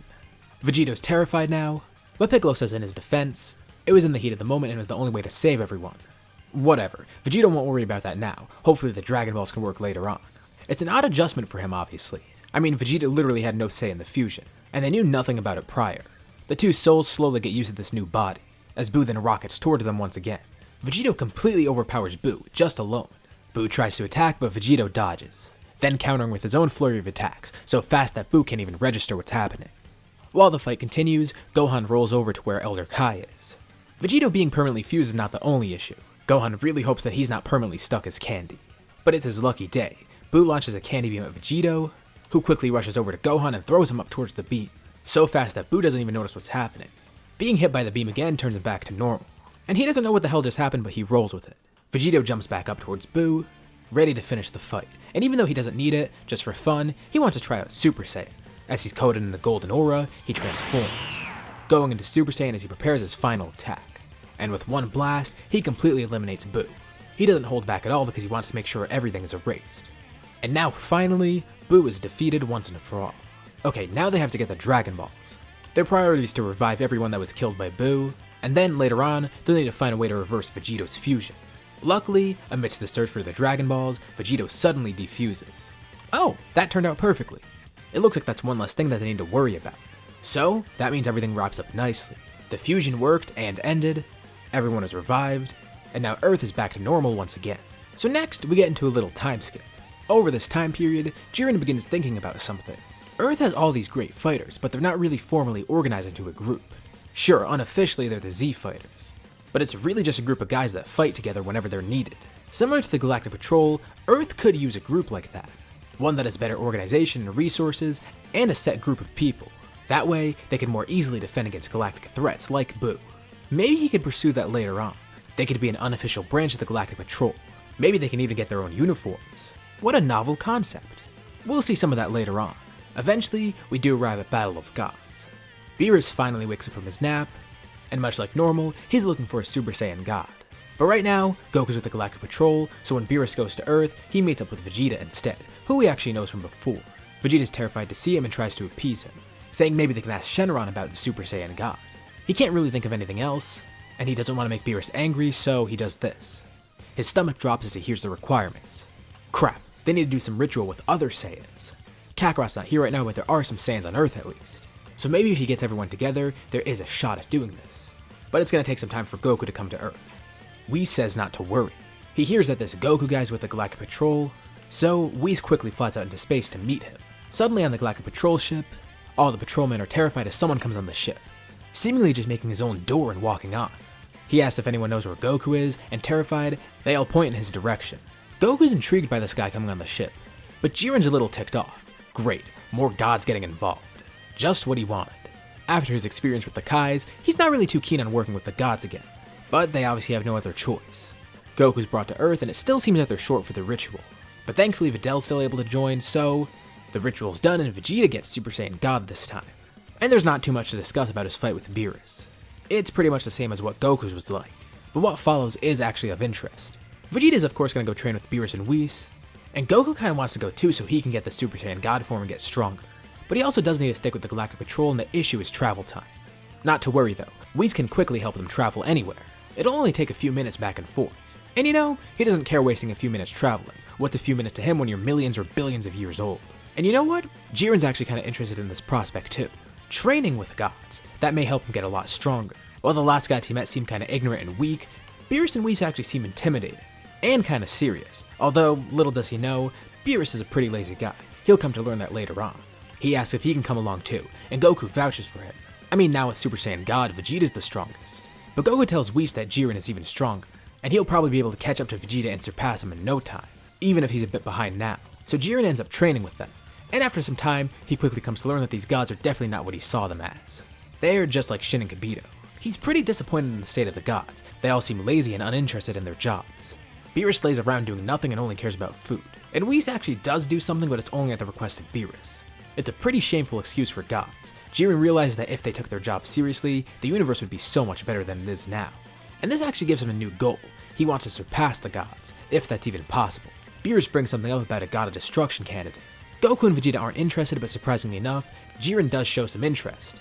See, the Jiren we all know definitely wouldn't do this, but this one grew up differently. He wants to use his power for good, and if he does become a god of destruction, there could be some real change in this universe for once. I mean, think about what's happened to him so far and what he's been up to. This would definitely be something of interest to him. And after getting to know Beerus, something doesn't really sit right about him. He's far too apathetic about his job. And little does Jiren actually know, Beerus actually knows Frieza, and commanded him to destroy the Saiyans. Beerus knows of Jiren's grudge against Frieza and hopes that Jiren doesn't find this out. Same with how he doesn't want the Saiyans to hear that he told Frieza to destroy planet Vegeta. But Jiren's a very persistent guy, and quite smart. Chances are, he might find this out eventually. And speaking of Frieza, we haven't seen the last of him. He's in prison right now, in complete solitude while also shrunk down. He's angered having been here for so long, and he wants to escape, but it seems like there's no way to do that. But maybe if he gets help, he'll be able to do this. Obviously there's other people in the prison, and they probably want to escape as well. If he figures out a way to contact some people, maybe he can get some help. And that would mean he'd finally be free again, allowing him to get his revenge on the Galactic Patrol, and specifically Jiren. Of course, those Saiyans would probably be in the way as well. So keep this in mind. We'll see Frieza very soon. We're gonna pick up on Earth, where things seem relatively peaceful right now. Since Goku and Jiren are away from Earth, Jocko decided to pick up the slack for them, putting it under his jurisdiction. He's glad to do this, he's always around Earth regardless. And as we've seen, Jocko is way stronger in this scenario, so this shouldn't be an issue, even if there is a new threat that'll appear. Plus, as we mentioned before, Gohan's kind of an honorary Galactic Patrolman. Of course, he's not going to be out in space, but consider this him working remotely. When he uses his alternate identity, he's basically working as a contractor for the Galactic Patrol, upholding their same values, and thankfully there's not much on Earth that he has to look out for. At least not until now. Secluded from everyone else, Android 17 is still lurking about, and now, Android 18 is back as well. They've been planning an attack, a way to enact their revenge. And it's not like they've just been sitting around. No, they've been training, for the sole purpose of getting that revenge. Although it's a little weird for them, the inability to sense ki is a bit of an issue, so it's not like they've been tracking Goku and keeping up with his power. They don't know where he stands actually, or where he even is for that matter. But over the past few years, they have gotten a lot stronger, and they don't care about what JIREN wants anymore. No, this isn't due to their programming telling them to kill Goku, they want to kill Goku out of their own volition. By this point, they've waited too long and trained too much to just sit around any longer. They feel that it's finally time for them to go through with the plan. Little do they know, Goku's not actually on Earth at the moment. So funny enough, the time that they finally decide to attack is the worst time to do it. But still, they're confident in their abilities and the fact that they'll be able to defeat Goku this time around, as well as all of his friends and anyone close to him. That includes Vegeta, Piccolo, Gohan, and pretty much anyone else, as well as that weird space guy that was around them before. So I guess this is basically the Android Saga Part 2. Or like, since it's in place of Resurrection F, let's just call it Resurrection A? No, that sounds kinda stupid. You know, let's just rip off a Star Wars name and say The Revenge of the Androids. It was only a matter of time until I included a Revenge of the Sith reference on this channel. Jokes aside, the androids begin their attack. Although they're in a weird spot because they don't really know how to find the fighters if they can't sense them, but they do have a plan to draw them out. They head towards Capsule Corp, destroying the city around it, heading towards the actual building itself. It's a deja vu of when they arrived before, except this time it's a different city that they're attacking. The androids have their fun but slowly get closer to Capsule Corp as they hover above the building. While they just threw Ki Blasts into the city for fun, here they're actually planning to destroy the whole building. Citizens look on as the two androids hover above the building, placing both their hands out. As quickly, they fire a massive barrage of Ki Blasts. The entire city shakes, while also coated in bright light from all the explosions. After a couple seconds, all the light and smoke dissipates, and it appears that Capsule Corp is completely unharmed. The building doesn't have a scratch. The androids are confused, but they realize what this means. Some fighters are here to defend. Two people then float upwards, Gohan and Piccolo. Each of them were there countering the blast successfully. Thankfully they got there quick enough to protect the building, despite a good chunk of the city already being destroyed. But hey, better late than never. The androids are pleased. This means their plan and their message worked, and now the fighters are here. Well, at least two of them are, but it seems others are coming soon. Gohan and Piccolo are ready to fight the androids, and they're surprised to see that 18 is back. They're not too surprised about 17 because they knew he was lurking about. It was only a matter of time, but they wonder how 18 got here. It doesn't matter though. The two are confident. If they're only the same strength as they were before, well, they're no issue at all. But 17 remarks. He says not only did he bring 18 back, but the two have been training. A lot. They're nowhere near the same power as the same androids they were before. Gohan and Piccolo go into fight, each taking on one of the androids themselves, and it becomes clear that they are pretty strong now. The power gap isn't as huge as it was during that saga, but still, there is enough of a gap where they can't defeat them. Even if the two team up against one android, it's not enough. It's a bit concerning, but as long as the other fighters come and help, they should be okay. Hopefully. For now, they continue fending off the twins. They start off by launching a Hellzone grenade, with each of them doing their own version of it. An immeasurable amount of ki blasts surround the two androids, as together, Gohan and Piccolo draw their arms inwards, causing all the blasts to connect and seek out the androids. They're both caught in the attack and they're hit directly, but they don't even try to defend against it. They're actually fine once the blast dissipates. It does seem like they are a lot stronger. Gohan and Piccolo may have underestimated them. Luckily, not long after, a lot of the human fighters come in to help. Gohan and Piccolo warn them about the power of the androids, and they say not to hold back. Gohan goes Super Saiyan 2, as all the other fighters power up as well. In case he needs it, Gohan does have a trick that may help them, but he's going to save it for later because he's not sure it'll work. The androids still have the upper hand, although they're losing ground. The good thing is, as long as they draw the fight out, they'll come out victorious because of infinite energy. 18 faces all the humans alone. But before she can attack them, she's suddenly caught off guard by a sneak attack. She looks over and sees Jaco has arrived on the scene as well. Since he's now watching over Earth for Goku and Jiren, it is his job to clean up this mess, or at least help clean it up. He powers up and bulks up considerably, going into his full power form, as he joins all the humans in their fight against 18. Gohan and Piccolo take on 17 alone, and with the way the groups are spread out, they're able to at least somewhat defend. But it is getting a bit tough. Far away, on Beerus's planet, Goku, Vegeta, and Jiren briefly sense what's happening. They can't sense the androids, but they sense all the fighters have powered up. They hope everything's okay. They're not sure if anyone's training or if it's an actual fight going on. Little do they know though, Whis is watching, and he sees everything going on Earth. If needed, he'll warn Goku, Vegeta, and Jiren, but for now, he'll leave the Earthlings to their own devices, seeing what happens and how they make it out of this. It'll be good for them to not rely on Goku, Vegeta, and Jiren this time around. And it'll be a good showcase of their power. He's actually kind of curious to see where they are in terms of strength, specifically that one hybrid Saiyan, Goku's son. The fight continues, and the androids actually have better techniques here too. Since they've actually trained here, they're not only impressive in terms of power, but technically they've grown too. It'll be tough for the Earthlings to pull ahead, but Gohan has a plan. He actually does have a new level of power, but he hasn't really used it in battle yet because he's not too sure how it'll work. It does have a drawback, but in terms of pure strength it will help them. He decides to use it, and Piccolo knows what he's about to show off. Gohan begins powering up. Past Super Saiyan 2, his ki skyrockets, as everything around them begins shaking. Electricity crackles around him as his hair grows, followed by a huge explosion of power. Everyone shields their eyes from the wind created by this transformation, and 17 sees it up and close. Gohan's aura is pretty much the same, but his physical appearance has changed. His hair's longer, he has no eyebrows, and even his pupils are different. He introduces this as Super Saiyan 3. He moves so quickly that 17 can't even register what's happening. As he aims for the weaker android, number 18, she turns around and is immediately kicked in the face by Gohan, and before she crashes into a nearby mountain, Gohan appears behind her, kicking her once again, doing the same once more as he launches her upwards. Gohan places his fingers on his head, and quickly begins charging up. 18 screeches to a halt midair, looking down trying to find Gohan, and eventually she does find him, launching a bunch of ki blasts in his direction, but the ki blasts all explode midair, and when it's too late she sees it. Gohan launches a beam towards him, taking a page out of Piccolo's book using a Makanko Sappo. Not only does it destroy all her attacks, but it pierces through her, critically injuring the android. 17 goes to attack, and he's on guard and is a little bit stronger than 18, so it's a bit harder for Gohan to fight him. But the good thing is 18's out of the picture, which means everyone can fight together alongside Gohan. 17 creates a massive barrier around him and Gohan, trying to isolate him so the two can fight alone. And this works for a brief period of time until the barrier completely shatters, as 17 feels a sharp pain in his arm as it's torn off. Krillin flung a few Kienzans towards them, destroying the barrier and hitting 17 in the process. And this serves as a great distraction, as Gohan launches towards 17, coating himself in a brilliant aura, hitting him with a Dragon Fist. This launches the android towards Piccolo, who catches 17 with one hand and places another hand on his chest. Point blank he launches a blast right through 17, finishing the job. 18 is still alive, but thankfully she's been critically injured already, so she's dealt with as well. The Earthlings came out victorious, thanks to help from Jaco, Piccolo, and Gohan. And Whis has been watching and he's pretty impressed. It's good to know that Earth can handle itself at least. And after this, we're gonna go into the Universe 6 tournament. Champa is still screwing around in Universe 7, which does lead to the tournament being made. As you'd probably guess, the team's gonna be different this time for Universe 7. Of course, Goku and Vegeta are still on the team, but as for the next 3 members, it's not gonna be the same. Obviously, Jiren's a good pick to join the team, as well as Gohan. They do need one more fighter, and Jaco decides to volunteer. He had fun against the androids, and while he shouldn't really leave his post, the tournament's not going to be that long. Plus, it's for the safety of the universe, so it's actually better for him to join, at least in his eyes. Lucky for him, he's the first one up, facing off against Batamo.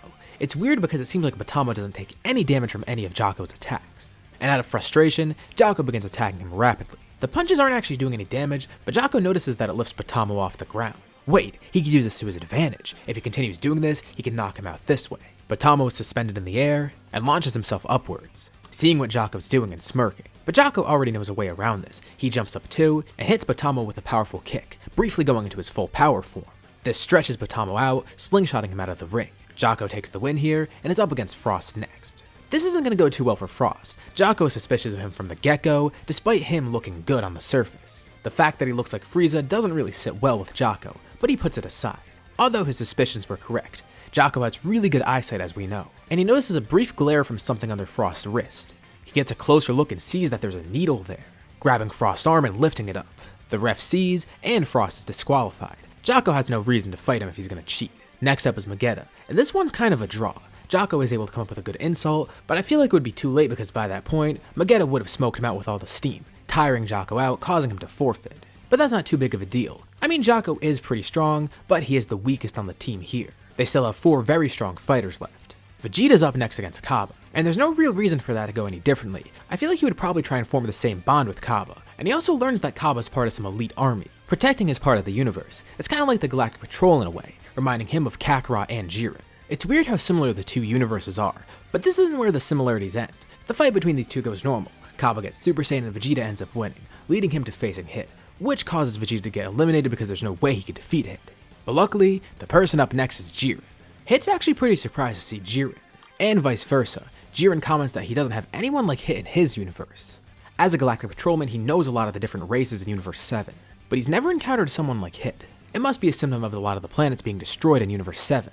But another thing that he notices is that Hit is an assassin, which he doesn't take too kindly. He is a Galactic Patrolman after all, and comments that in Universe 7, he would arrest Hit.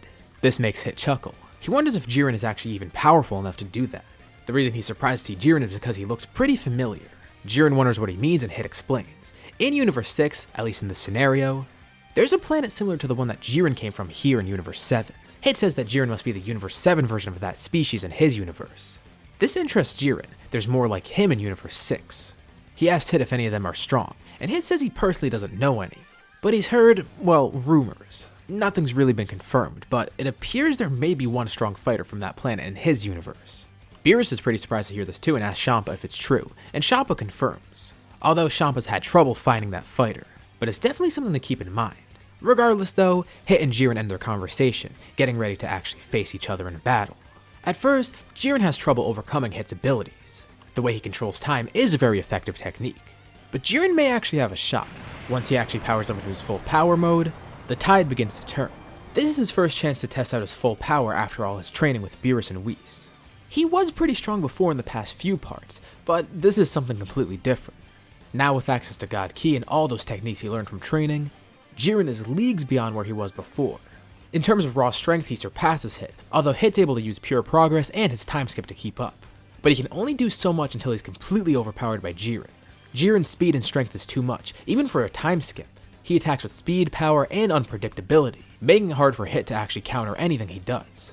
The heat from his aura is intense, and that alone throws Hit off guard, as Jiren is finally able to directly land an attack, a powerful blow that Hit seems to guard. A shockwave is sent throughout the entire arena, and it seems almost delayed, as Hit is then flung out of the ring. Even though he defended against this, the power of it was just so much that he was knocked away, causing Jiren to be the victor here. Goku and Vegeta are completely speechless. They knew Jiren was strong and they've trained with him obviously. He even joined them in the time chamber when they went in there to train before the tournament, but he was going all out here. It's incredible how strong he's gotten. They didn't realize it was that potent, but all that matters is that they won, with everyone taking a big interest in Jiren. Zeno of course comes in and the wish by Beerus is made to restore Earth in Universe 6, so things go pretty normally here. One thing that doesn't happen though is Zamasu.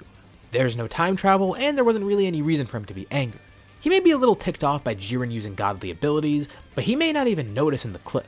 If anything, he'd probably be more pissed at Hit for screwing around with time. But Jiren had no clear change like a Super Saiyan God would, so Zamasu might not even pick up on the fact that, hey, this dude's using God Ki.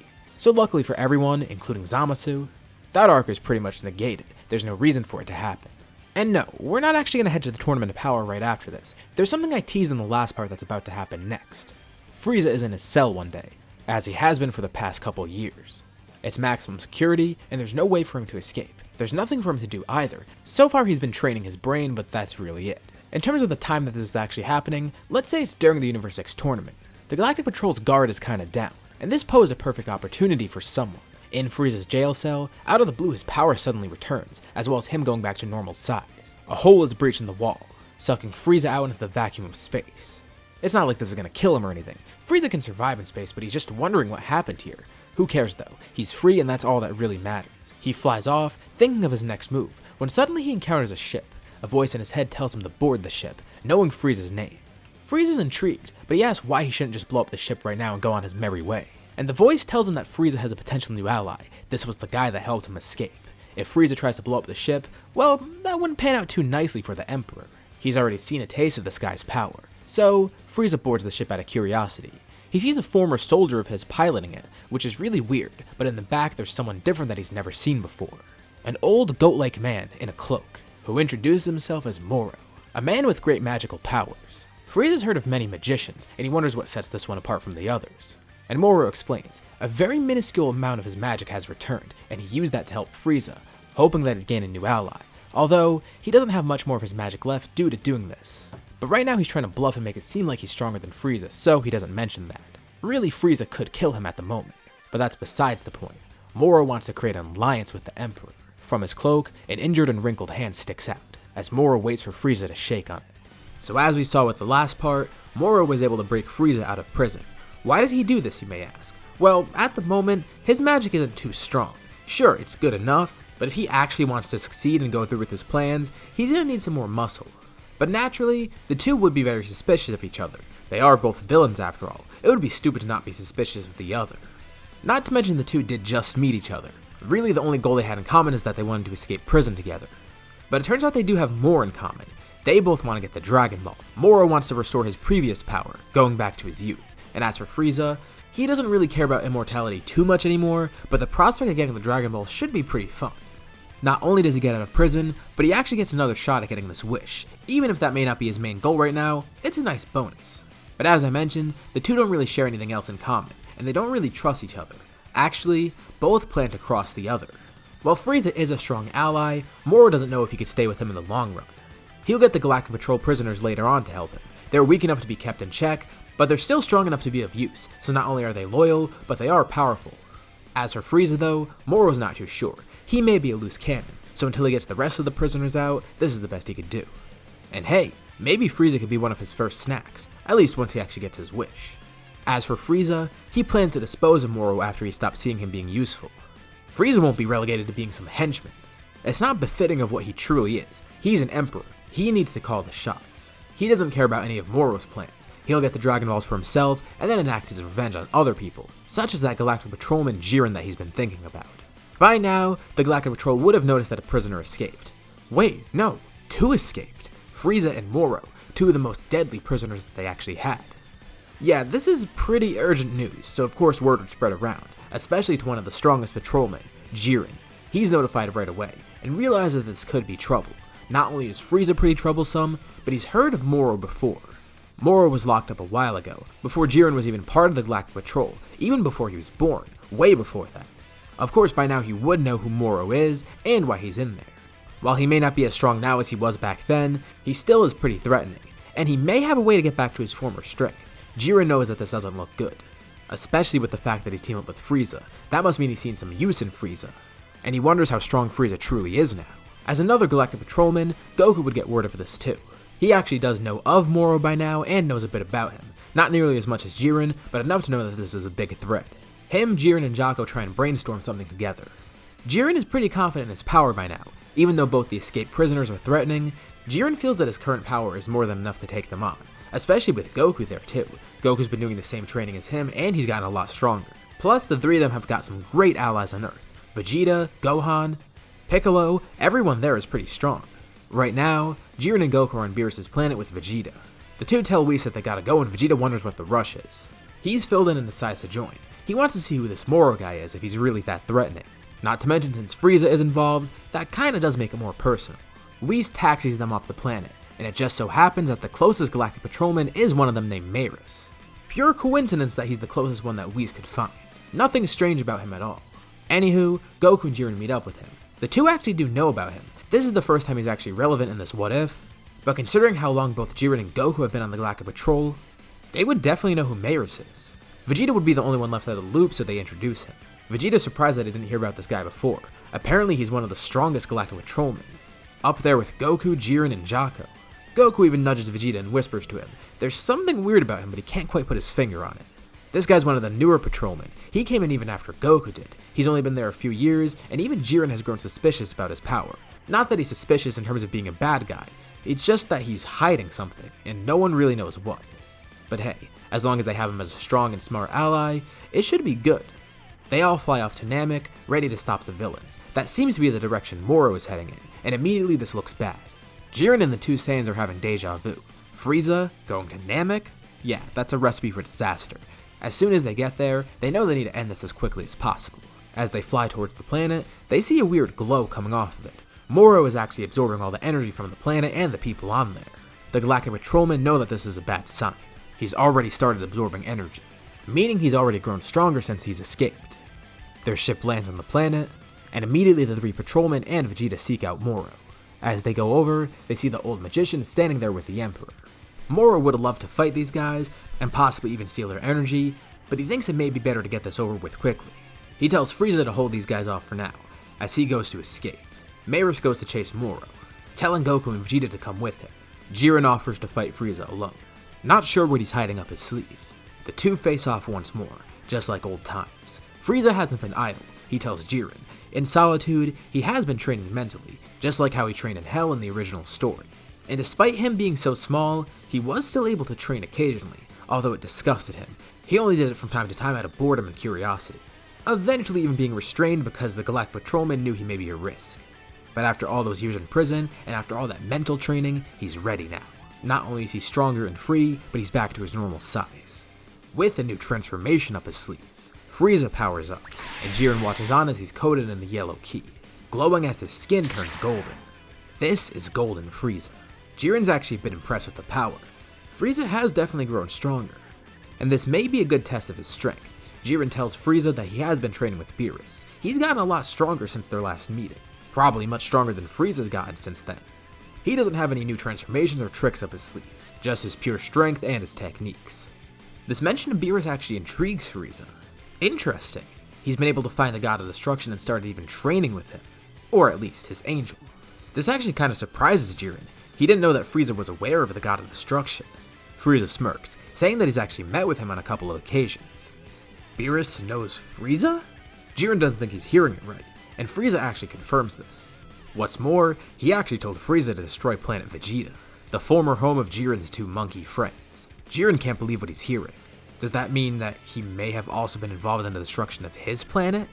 Jiren doesn't know how to feel, but he does know one thing. He's starting to get angry, for more reason than one. Hearing that Beerus actually ordered the destruction of planet Vegeta is a pretty big deal. He's not sure if he should tell Goku and Vegeta, but he tells Frieza that there's one thing he should know. Jiren wasn't really fond of Beerus either. He actually planned on getting strong enough to surpass him and take his spot, becoming the god of destruction of this universe. Clearly the gods don't do their job here, and if Jiren became one, maybe this universe wouldn't have scum like Frieza. Jiren's coated in a red aura as he powers up, ready to clash with Frieza. Meanwhile, on another part of the planet, Goku and Vegeta are facing Moro. At first, the two do have an advantage, but once Moro starts absorbing their energy, he gets an upper hand. Mayris tries to help, but he can only do so much without using his angel power. Back to where Jiren is, he can sense this. He's in the middle of his fight with Frieza right now. And although Frieza is stronger, it's not enough to face Jiren. For one, his new golden form has stamina issues, but also, Jiren's actually got a slight edge in power. It's not enough to make this a quick fight, but it's enough for Jiren to know that he'll win. But he senses trouble. Moro seems to be too much for everyone else to handle. So, for now, he's gonna have to leave Frieza to the side and actually go help them. Quickly, Jiren charges a large blast, hitting Frieza with the attack to hold him off, launching the tyrant far away as Jiren retreats, going to help his friends. Moro's more of an issue right now. They could take on Frieza later. He's almost dead anyways, and was clearly just there as a distraction, which Jiren now realizes. But there's a loose end that they forgot to tie up, the Dragon Balls. Before they got on the planet, Frieza and Moro actually did get some, and as Moro leaves the two Saiyans for dead, he goes off to get some more, eventually encountering Jiren too. But by the time he gets there, it's too late. Moro tells Jiren that he already has the Dragon Balls. He has 3 with him at the moment, but Moro then lifts his fingers up and then from across the planet, 4 more fly in from where he placed them, ones that he previously found and hid somewhere. Jiren goes to attack the magician, but then he creates a barrier around himself, trying to summon Porunga. Jiren tries to break the barrier as Moro focuses on holding him off. Assuming that Jiren is the only threat there, Porunga is summoned, and now Moro could finally make his wish. Eating some of Jiren's energy is a snack too. Jiren struggles to get up, now injured, but as he gets up, he then sees a laser fly out of the sky, hitting Moro and piercing directly through his chest. Moro falls as well as his barrier, and weakly Jiren stands up, as he's then hit by an attack, although it's not as brutal. An injured Frieza descends from the sky, aiming to steal the wish. With Moro on the ground, he smiles, as he aims his hand at the magician, finishing him off. He thanks Moro for the help, but now he's done being a henchman. He looks over at Jiren just as happy, telling him he's going to want to see this. He picks up the controller Moro was using, the one used to control Esca. Using this, he's able to translate a wish from Porunga. It turns out he has 3, but he only actually needs 1 wish. He doesn't care about the other 2, and it's a very simple wish. Make him immortal. Porunga grants the wish, and now Frieza is fully immortal. Jiren's angered. He thinks it may be finally over. They lost. And just to make sure they can't get the Dragon Balls for themselves, Frieza lifts a single finger into the air. From that finger, a bunch of lasers spread about, hitting every living thing on the planet including Jiren, Goku, and Vegeta, with Maris being barely able to dodge it. These attacks injure them but don't kill, but as for the Namekians, they don't make it out as easy. They die instantly from the attack, taking the Dragon Balls with them. Frieza has no more business here, and with his new immortality, he flies off. But before he goes, he leaves a gift. In his hand, he creates a small orb of energy, throwing it down at the planet. Jiren watches in horror as it slowly descends, knowing he's powerless to do anything against it now, with Goku and Vegeta elsewhere unaware of what's happening too. Frieza then quickly rockets off, going into space, leaving the planet behind him. The orb of energy glows as it's about to hit the planet, but right when it does, it's suddenly countered away. 2 blasts hit it, defending Namek. Jiren's about to go unconscious, but then someone comes over to him. It's Jaco. Goku and Vegeta are then flown over, thanks to help from Maris and Gohan, who's now there. Jaco apologizes for being late. He wanted to bring Gohan with him, and he was farther from Namek than they were, but it looks like they arrived just in time, and thankfully Gohan also brought some senzu, healing the 3 fighters back to full strength, with Maris declining, saying he doesn't need one. Jiren tries to sense Frieza, but he's long gone, and even if he did want to fight Frieza right now, he couldn't. Frieza's immortal and there's no way to defeat him. It seems that now they have to come up with a plan. Frieza doesn't look back. He's already rocketed away, thinking the planet is destroyed, as well as everyone on it. And even if they somehow survive it as some stroke of luck, he doesn't care. He'll easily kill them later on. Right now, he's going around trying to reform his army, as well as taking over certain planets. He's actually quite proud of his new immortality, although it seems kinda like overkill at the moment. A lot of the people he's fighting aren't even that strong. Even if he wasn't immortal, they couldn't really injure him. But it is nice to have it as a safety net. Back on Namek, the group is trying to figure out what to do. But since Namek actually did survive this explosion, maybe they can actually bring back the Namekians. They may be off Frieza's radar. And with the Dragon Balls on Earth, that should be simple to do. They contact everyone back on Earth, telling them to gather the Dragon Balls. Not too long after, Shenron is summoned, and a wish is made to revive everyone that died due to Frieza and Moro's actions. Well, besides Moro himself. Basically, bring back all the good guys. Shenron grants this wish, and thankfully it works. Namek is immediately repopulated. But then something weird happens. The entire sky turns dark. They wonder why that is until they look over and see Porunga's there in the distance. Everyone's confused, but then they realize what happened. Maybe since Frieza didn't use the other 2 wishes, Porunga's still active and can actually take them. And now with the Namekians revived, he's back. They quickly rush over to see if this is the case. This could be really useful for them. They had an idea for another wish that they did want to use on Shenron, but they weren't sure if it would have worked. But maybe with Porunga it will. Shenron may have not had the capabilities, but it turns out Porunga actually does. Their wish is to reverse the one that Porunga previously granted. Porunga says he's capable of doing it, although he's kinda upset that they wasted a wish. So without Frieza even knowing, this reverses his immortality. They need to stop this now though, and luckily they have one more wish. They're not really sure what to use it for, and they try and think of what Porunga can do to help them. Jiren quickly gets an idea, and it's a pretty simple one. He asks everyone if they're ready to fight Frieza right now, and no one's really sure what to say, but he takes this as a yes. He knows just what to wish for. He asks Esca to tell Porunga to teleport them right to Frieza, right now. After searching for a bit, he's finally honed in on his key, and it seems that he's actually on a planet and not in outer space, meaning they can go and fight him. It's the perfect opportunity, and Porunga grants the wish, as immediately, the 6 of them are teleported where Frieza is. As much as Jiren would love to handle this himself, he does want to be safe rather than sorry. Gohan, Jaco, and Maris go off to help the other people on the planet, fending off the few Frieza Force soldiers that have arrived here. But as for Jiren, Goku, and Vegeta, they go right off to face Frieza. It's not too hard to find him, and Frieza's pretty surprised to see them here. He assumed they died, but it appears they didn't do a good job of blowing up Namek. But what's equally surprising is that they think they could challenge him. He's immortal now after all. There's nothing they could do. Vegeta's about to say something, but Jiren interrupts him.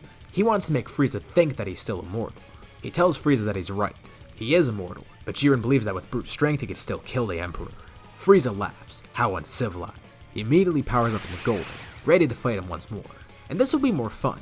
He didn't get to properly kill Jiren last time. After thinking about it, he was a bit disappointed, thinking that he just died in the explosion of a planet. Frieza would get much more gratification out of killing him personally, as they all begin fighting. Frieza's still not too sure about how his immortality works. He knows it healed him once he actually asked for the wish, so he assumes he's gonna get healed after he gets injured. He believes this during the fight too. The three fighters purposefully hold back to catch him off guard, allowing Frieza to lower his power to such a level that they could actually defeat him easily. If he goes full power right now, he may try and escape instead. But if they trick him into thinking that he's stronger, they could use that to their advantage and sneak attack him. This plan should work perfectly. They're not going to screw around here and try and have a long fight. The three face him and pretend that they're losing ground, making it seem like Frieza could take on all three of them at once. But out of the blue, the three of them all power up, going right to their full power right away, surrounding Frieza. He's not too concerned, and is ready to fend their attacks off. From all sides around him, he's then hit by attacks, one blast from each of the fighters. The blasts hit Frieza and explode, and as the smoke and light dissipates, Frieza is revealed there, injured and laughing. He knows he'll heal from this soon, waiting for it to come. He keeps waiting, and nothing happens. He fell right into Jiren's trap. Jiren tells Frieza he should have finished him before, instead of capturing him. He's clearly too dangerous. And after the events that just transpired, as well as everything before, Jiren's going to right this wrong. He tells Frieza that he's no longer immortal. They wished it away. Frieza doesn't believe it at first, but he slowly realized that Jiren isn't joking. Otherwise, he would have been healed by now. Jiren does the honors. With one hand, he charges Red Aura, then launching it in Frieza's direction. Immediately, the Emperor is wiped away, with Jiren able to claim victory. Although, he's not too sure how to feel about this. Apparently, Frieza has worked with Beerus in the past, and maybe Beerus may be responsible for more than just the destruction of Planet Vegeta, and that's another thing too. He hasn't told Goku and Vegeta yet. Beerus is actually the reason their home planet was destroyed. He's not sure if they even care about Planet Vegeta at all. It never really seemed like they did. But still, that's not the point. The point is, Beerus may not be trustworthy, at least in Jiren's eyes. He's always felt suspicious about Beerus, but this just confirmed all of it. I mentioned this a few parts ago. With Jiren now in Universe 7, that technically would affect Universe 6 too. Think about it. If Jiren's planet and species is now in Universe 7, they would end up in Universe 6 as well. We saw this with pretty much everyone. There's Namekians, Saiyans, even Frieza. So in this part, we're going to be focusing on a brand new character, one who's basically Universe 6's version of Jiren. We open this part in Universe 6. Following the Universe 6 tournament, Frost was outed as a villain. Everyone in Universe 6 hates him. Even though they loved him before, they now realize who he truly is, seeing past that facade that he put up. Wherever he is, he's a target. He needs to stay undercover, or else he'll die. He's on the run, and he has been for a while. But this time it's different than how it went in the original story. Frost was a little bit paranoid before, for a good reason, but now he actually does have someone following him. Someone who's been tailing him with the intent to kill. Frost doesn't know how strong this guy is, but he doesn't want to find out. Maybe he truly is a powerful opponent. He was smart enough to track Frost down, and he seems confident enough to actually kill him. Maybe he isn't bluffing. He wonders who it could be. Could it be Hit? No. He would know Hit's energy. He sensed him before and he even fought alongside him. He remembers what that energy feels like from the Universe 6 tournament. This energy is powerful, but it's unlike anything he sensed before. He has one place where he'll be safe though, outer space. Most people can't breathe here, but he can. He could hide out here for brief periods of time. Of course, it's not an ideal environment, but maybe this will help. But Frost then senses something that terrifies him. Someone's right behind him. How? In outer space? There's no ships nearby, but he senses someone. He feels a hand on his shoulder. As Frost turns around, he lunges his arm out, trying to hit him with the poison needle. But no one's there. The needle didn't hit anyone. He's then hit in the back by a massive blast, taking some good damage from it. He recollects himself, darting his eyes around trying to find his opponent. He then sees him. No way. It can't be him. The man standing in front of him, he looks like that guy from the Universe 6 tournament. But Frost looks closer. No, That's not Jiren. He looks familiar, but it's not the same guy. Then he remembers. It's the man he's heard rumors of, the one that Hit was talking about. He's heard tales of this guy before, but he's never encountered him. The warrior draws closer. Frost gets a better look. He has a scarred face and a short beard. But he's definitely part of Jiren's race. He has the same alien-like features. But before Frost can even find out who he is, he's killed. A single attack from this mysterious warrior kills him. The man breathes a sigh of relief. He's pretty content. He completed his mission, and it wasn't too hard. So, who exactly is this guy? His name is Dakoma, an older guy, part of the same race as Jiren, except from Universe 6.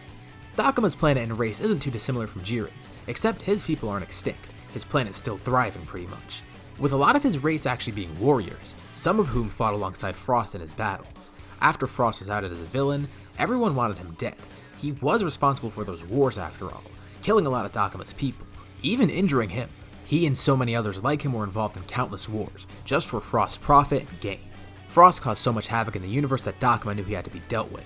So, if he's some sort of soldier, why is he just going around killing people randomly? Well, we'll get into that more. Dakoma is the strongest of his race, a very experienced and infamous warrior. The reason he's become sort of legendary is because he hasn't really been active in a while. Seemingly, people think that he may have died or just retired, but really, he's actually a well-known mercenary, not too dissimilar from Hit. Hit is an assassin that takes any job that really just pays well. While Dakoma mainly works with militaries, Hit is more underground, while he operates in the light. Well, at least he used to. He's become more and more like Hit recently, getting new connections and finding ways to be paid. This is how Hit even knew about him in the first place. The two are somewhat familiar with each other, considering the both aren't really the most lawful of people anymore. As mentioned, and as you can tell by his appearance, he is an older guy, usually quite reserved and serious. He doesn't really have the same sense of justice that Jiren does, and isn't nearly as open to companionship as someone like him. The reason he even does what he does is because he feels that he could justify it. He feels his line of work is much more effective at eradicating the scum of the universe than anything else he's done before. And even better, he gets paid to do it. In a way, he almost feels like this is his purpose in the universe. The Kais are made to create stuff, the gods of destruction are made to destroy stuff. Assuming they even exist, because he's not too sure himself. But he thinks this logic applies to him too. Just like they're put in the universe for a purpose, he's put here for one too. And it's something he's only realized recently. He doesn't want to be some military's pawn anymore. He can do his own things, and do it much more effectively. He does have a great sense of pride for his people, and he does look out for them, and this is part of the reason he even went after Frost at all, alongside his own obvious desire for revenge against him. But besides that, he doesn't really have a sense of companionship, like I mentioned before. He doesn't have any qualms about his work either. When you look back, it seems like he was a pretty good guy before, but he's going down a pretty dark path, and as you can tell, it's not really certain where he's going to end up. After successfully killing Frost, he shows no emotion or remorse, going immediately back to whatever he was doing before. This actually does cause some problems later on though. Let's skip forward a bit, and switch over to Hit's point of view. Champa and Vados get in contact with Hit, asking him to recruit Frost for something. He's not too sure what's going on, but then he's filled in on the details, so he goes to look for Frost, hoping he can come to some sort of agreement with this guy. But knowing Frost, he's not sure if that's going to happen. He searches far and wide. As a great assassin like him, he shouldn't have a hard time finding this guy, but it's like there's no trace of him left. Literally no trace. Usually, even if someone's hiding like Frost, they leave at least some sort of trail. But as Hit continues to search, it begins to look like Frost was killed, completely eradicated without a trace. He continues the search, but nothing comes up. But something comes to mind, something that makes him realize what probably happened. Instead of searching for Frost, he searches for Dakoma.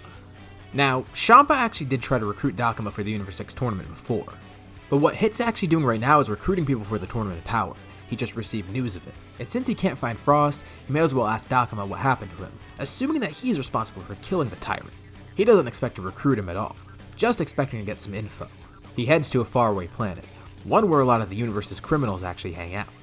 It's a favorite spot of Dakoma's, specifically a bar that's on that planet, and just as he suspects, he finds Dakoma sitting there, walking over and sitting beside him. Hit asks if Dakoma knows why he's here. Of course he knows. He tells Hit that he's going to ask if he killed Frost. So, is that an admission that he actually did it? Dakoma confirms. He's not looking for any fame or glory from it, but doesn't mind taking the credit. He confirms that it was him. Well, that's where one of the problems arises. Hit begins explaining. There's a tournament coming up. One that's not like the Universe 6 tournament. He knows Dakoma declined before, but this is different. You see, that tournament was kind of for fun. Sure, the Super Dragon Balls were a prize, but mostly it was a harmless tournament. This one's different. If they don't win, their universe gets erased. I was just about to go find Frost. I'm sure you can see the dilemma that I'm in now. Of course, I killed the guy you were going to recruit. So what now? You're going to ask me to join? I know your answer would be no regardless. You mentioned something about a prize. Super Dragon Balls, was it? Well, I was hoping the Universal Destruction would encourage you to join. But if that's what motivates you, then yes. The two converse more, learning about the tournament, and learning about why I do crappy impressions so often. Coming to the agreement that I should include them more in my videos because they're kind of funny. But also coming to the conclusion that Dakoma does want to join. He's interested with the Super Dragon Balls. Plus, if the universe is going to get erased, well, he's not going to die sitting down. That seems kind of like a weakling thing to do. He accepts the offer, but also because Hit introduced something new, something that he didn't hear about before. Of course, Dakoma's pretty knowledgeable about the universe and things around it, especially with the multiverse. He's heard stories about Universe 7, a twin universe that's somewhat similar to Universe 6. But what surprises him is what Hit says about Jiren. Apparently in Universe 7, there's a warrior just like him, one that's part of his same race. His strength is exceptional.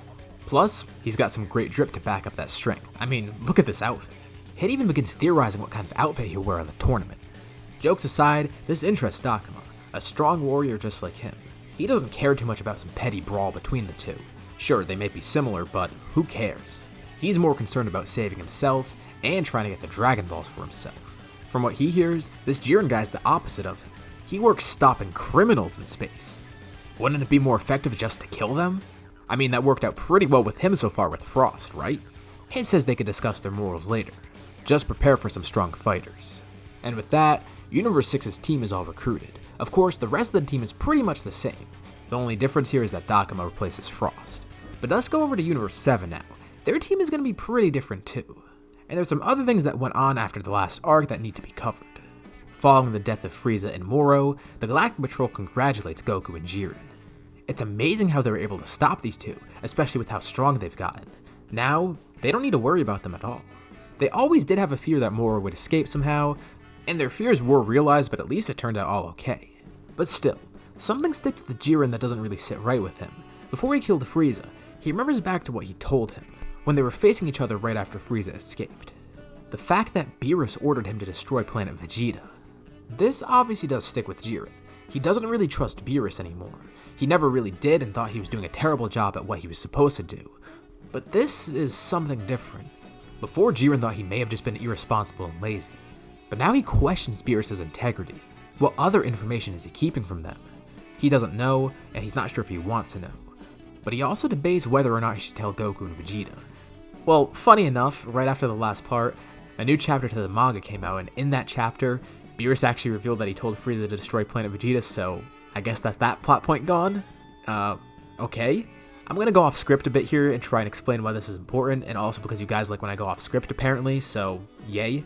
But okay, so he got angry for like a second and attacked Beerus, but right after that he didn't seem to care at all. I mean, we've seen this countless times in the series. Vegeta doesn't really care about planet Vegeta or the Saiyans on it. He didn't care when it got blown up, and he didn't care after. But the whole point of me including that in this what if is because it kind of makes Beerus seem untrustworthy. I guess Vegeta and canon didn't care, so it wouldn't really change much here. But the thing is, that's only Vegeta. We can still have it affect Jiren. And to be frank, I would have liked if it had more consequences than just that. I didn't expect Vegeta to be angry over Planet Vegeta's destruction, more so angry that Beerus kept this from him. Because, think about it, he told Frieza something that would dictate the rest of Vegeta's life. Had his planet not been destroyed, his life would have been completely different, but that's besides the point. Because of that happening in the manga, I'm going to say Jiren keeps this to himself. Partially because it may not actually change the opinions of Goku and Vegeta, but also because Jiren isn't really too sure how they will react. He wants to keep this to himself, thinking it may cause more issues than good. He could tell them some other time maybe, but for now, it's going to be his little secret. Mini rant aside, this is going to be something that affects Jiren more so than it does those two.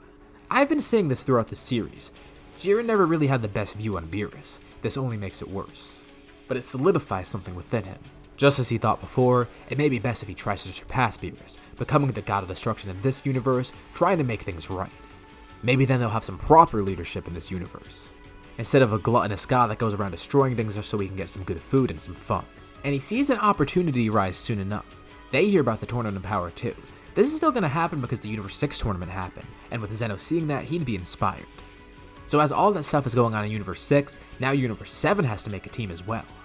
Obviously, Goku, Vegeta, and Jiren are going to be on the team, and they've got a pretty good idea of who they want to recruit next.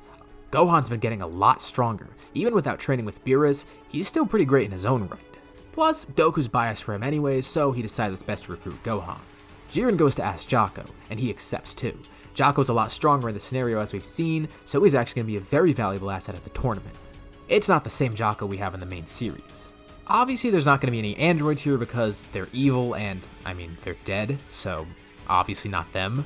But it's okay. We got some other great people to add to the team. Piccolo's definitely going to join too. And with 4 more slots remaining, that fits in all the humans perfectly. Krillin, Tenshinhan, Roshi, and Yamcha. They had a nice performance defending against the androids a few arcs ago, so they're a great choice to recruit here too. Honestly, they did want to recruit that Mayris guy, but for some reason he declined. And Beerus seemed pretty against it as well. Weird. But they don't question it. His reasoning is he wants someone strong at the Galactic Patrol still while they're gone. Since Jocko and Jiren are going to be gone, he's really the strongest guy there, so he may as well stay back. Luckily they buy this explanation, so we breathe a sigh of relief. His identity still isn't revealed. But with that, we have the 10 members of Universe 7, and that means they're ready for the tournament. Like I said before, Jiren sees this as an opportunity. Not only are they fighting for survival, but also the Super Dragon Balls. If he gets them, maybe he can make a wish to make him stronger than Beerus, one that will help him guide this universe in the right direction. You would think that Jiren wouldn't think like this. Jiren's a really good guy in the scenario. You'd probably think he'd jump to the conclusion right away that he should revive the other universes if he wins. But he's not in a really good state of mind right now. I'm not saying he's conflicted or becoming evil or anything. For these past few months, he's had a vindictive attitude. With his strong desire to topple Beerus, it's only grown more and more. He's been training and getting stronger, but the more time he spends with Beerus, the more his disdain for Beerus grows. He knows the gods have to be neutral, but there's a certain point where they're just being lazy. Whis at least has an excuse, and Shin at least tries to do good at his job. And for this reason, Jiren's mind is set on one thing, trying to topple Beerus. Just as Dakoma is struggling with his own desires, Jiren is now struggling too. While one is on a darker path than the other, they're both on dark paths nonetheless. And in a few short days, they'll meet up at the Tournament of Power, training in the meantime in preparation. Not only will this showdown be a showcase of power, but a showcase of ideals. One thing that I didn't really talk about in the last part was that Universe 11 now needs a new member for their team. And to be honest, Universe 11 isn't really a big focus here. Most of Universe 11 was unimportant anyways. Really, it was only Toppo and Dispo. And obviously Jiren, but we can't cover him. So we need to replace Jiren with someone. And I think it's best that we just throw in a joke character, because this is the kind of question that doesn't really need a serious answer. So I'd like to introduce all of you to Toppo's sister, Topette. Yes, I know, female Toppo. I just needed a 10th person for the team and decided, well, I might as well make something stupid, and I kind of like this idea, in all honesty. Come on. I don't think I'm going to do any better than this, so we're keeping Topette here. No, she's not a God of Destruction candidate either. Anyways, that's out of the way now, so we can actually talk about the important stuff. That's kind of the last plot hole we needed to fill before going into the actual tournament, because now we have all the teams that we need. Universe 6 has theirs, Universe 7 has theirs, and Universe 11 now has a brand new member to replace Jiren. It's all coming together. Like normal, there's still some time before the tournament, giving all the contestants time to meet each other. This is the first time that Jiren sees Dakoma. The two are both unsure about each other. They've each heard a bit about the other, but they don't really know too much about each other. Their conversation is kind of an awkward one at first, but the two know they're the strongest from each of their respective universes. Without anything else really to ask, Jiren just asks how their planet's doing. Dakoma says his planet is thriving. He's their strongest warrior, and because of him and others like him, that planet is safe and sound. He asks Jiren the same, and Jiren says that his planet is pretty much wiped out, but he avenged his people. Now this catches Dakoma's ear. He'll definitely want to hear more about this. Everyone was wiped out and Jiren avenged them somehow? And even more, judging by Jiren's face, that doesn't seem like the full story. It looks like they'll have to discuss it further during the tournament, because it starts right after. From the beginning, it's pretty clear that Universe 7 and Universe 6 have an advantage. Sure, some of the other universes have strong warriors, but take a look at Universe 6 for example. Hit and Dakoma, they're insane. Both are very active right from the start, and with their great power, they're able to get some eliminations right away. Universe 7 is no different. Gohan and Piccolo make a great duo, especially when Gohan's using Super Saiyan 3. Goku and Vegeta are kinda off on their own, but occasionally they're working together, although it's not really needed because even in their base they're really strong. As for Jiren, he's also kinda solo. while all the other fighters of Universe 7 group up together. They each know their strengths and weaknesses and know how to pace themselves. So these two universes actually have a great start. One of the first big fights is between Cabba and Gohan. Kind of a weird matchup, but a fitting battle between two Saiyans. Cabba still only got Super Saiyan. And while Vegeta may have used this as an opportunity to train Cabba, Gohan's not really like that. But the two are still aiming to have a good fight, with Vegeta watching actually interested in the result. Cabba comes to learn that there's more than just Super Saiyan and Super Saiyan 2. And not just those god forms either. There's something called Super Saiyan 3 which Gohan has, and it's incredibly powerful, but Gohan tells him it takes a while to control. Gohan was able to tap into it a while ago, but it took a lot of time and effort to actually gain more control over it. Either way, Cabba's glad to learn this. The two have a great fight, although it's clear that Gohan's gonna win this one.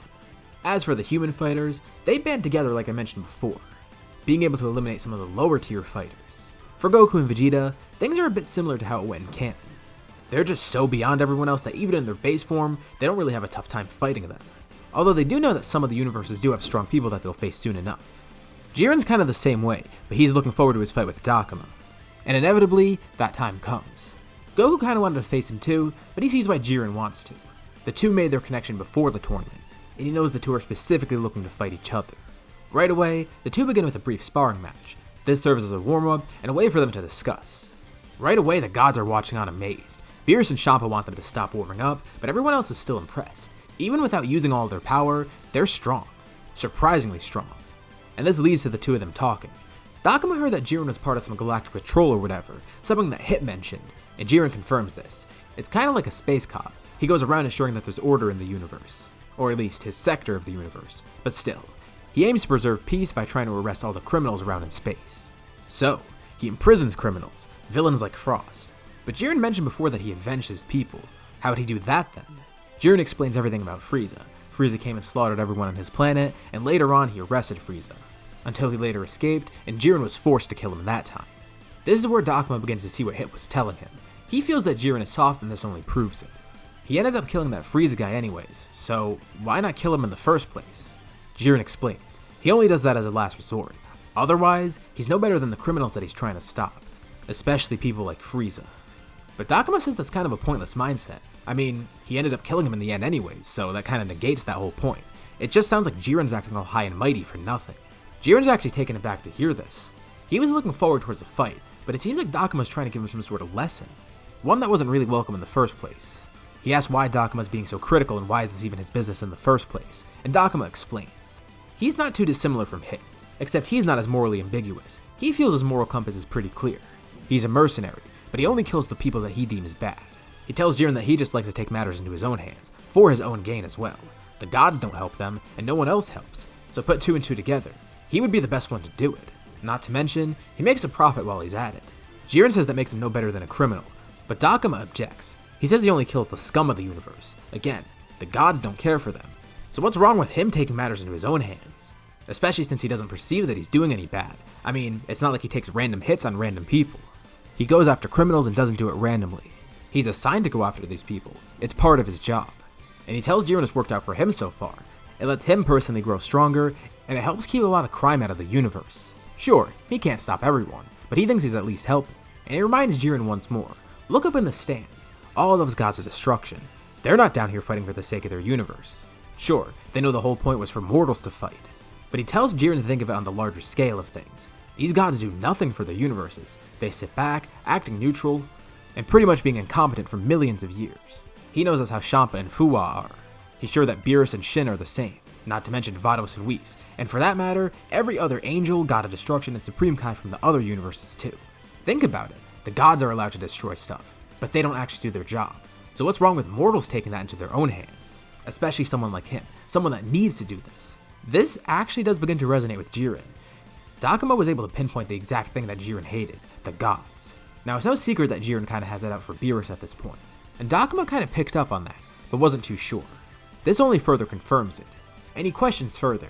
Jiren doesn't like the gods of destruction, does he? And Jiren confirms this. Dakoma knows that he's been training with Beerus because Jiren said so. And Dakoma's starting to see some similarities between him and Jiren. He flat out tells Jiren what he wants to wish for. If he wins and gets the Super Dragon Balls, he's gonna wish to become the god of destruction. Not only for power, but because he wants to be the one to take the job. He wants to take matters into his own hands. Doesn't Jiren want to do the same? Well, assuming the universe survives, that is. Their fight continues on, and they keep discussing. Meanwhile, Goku and Vegeta stick together more and more, eliminating some other universes once they're facing stronger people. Vegeta ends up facing Hit in a rematch, and this time, he's come prepared. He knows Hit's techniques and he's gotten a lot stronger. And yeah, Hit was able to come up with some new techniques, but Vegeta's pretty confident here. Goku lets him take on this one alone, and Hit's actually surprised. He knew Vegeta was strong before, but he defeated him so easily. This is a completely different person. In the end, Vegeta comes out victorious, actually being able to defeat Hit in this rematch, and that means Universe 6 lost one of their strongest fighters. But not that it matters because some other people are trying to take on Universe 7. Goku's fighting the Universe 6 Saiyans, training them for a bit and ultimately defeating them, with Gohan and Piccolo defeating the Namekians as well, meaning Universe 6 just lost more fighters. But even though Universe 6 has lost some fighters, there's still other people that want to fight Goku and Vegeta. Specifically, Toppo and his sister. I can't take that seriously, I'm sorry. I was trying to not say that while laughing, but I mean, whatever, I'm keeping that in there. Goku and Vegeta begin their fight with Toppo and Topette. Toppo's not actually going to use his God of Destruction power here because he's not pressured into it, and Topette doesn't use hers because she doesn't have one. But during their fight, Vegeta questions something. Why did their parents name them Toppo and Topette? Toppo tells him not to question it, and this just gets him angry. No one insults his sister. But Goku and Vegeta get away with it because once they go Super Saiyan Blue, they're able to defeat the two. Toppo is pretty strong, but with the two of them together, they defeat him. Topette's ready to show off her true power, but she's defeated too. Oh well, better luck next time. Let's go back to Jiren's fight. Jiren and Dakoma continue their fight and their discussion, but the fight's getting more and more intense. Now, they're actually powering up further and further as the fight gets serious. Especially now with Hit defeated, and some other fighters in his universe losing, Dakoma knows that he's their last hope. He's gotta start taking this seriously. He's influenced Jiren enough. And in the end, does it even matter if he influences Jiren? I mean, if he wins anyways, they're just getting erased. It's a shame too. Despite Jiren being kinda soft, Dakoma feels they could have gotten along. Not to mention he's pretty strong. Jiren would have been a great sparring partner. But his own survival is more important than theirs. Once again, he's just doing what he needs to do to survive and be safe. It's nothing personal against them. For the first time, Dakoma begins showing his true power, which isn't too dissimilar from Jiren's. No crazy transformation or colored hair or anything, he just bulks up considerably, gaining an intense blue aura, clashing with the red flames around Jiren. And surprisingly, even with how strong Jiren is, Dakoma is beginning to overcome him. But Jiren is joined by some help, his friends and training partners, Goku and Vegeta. They're sticking with him until the end, while the rest of Universe 7 fends off the other fighters. But even with this help, Dakoma's power seems to be too much. He lands a powerful hit on Goku, knocking him away. These two are actually serving as good distractions, so he's aiming to take them out first. He then kicks Jiren away, focusing on Vegeta only. With one hand, he grabs onto Vegeta, flinging him into a nearby pile of rock, then launching a massive blast that takes out a chunk of the arena, alongside Vegeta. Vegeta's knocked out, but Jiren and Goku come in to attack once more. And now with one less person to focus on, he goes for Goku next. He kicks Goku into the air, then jumping up to follow him. Jiren jumps up to try and help, but Dakoma launches a blast downwards that keeps Jiren on the ground. Mid-air, his fist meets with Goku punching Dakoma in response.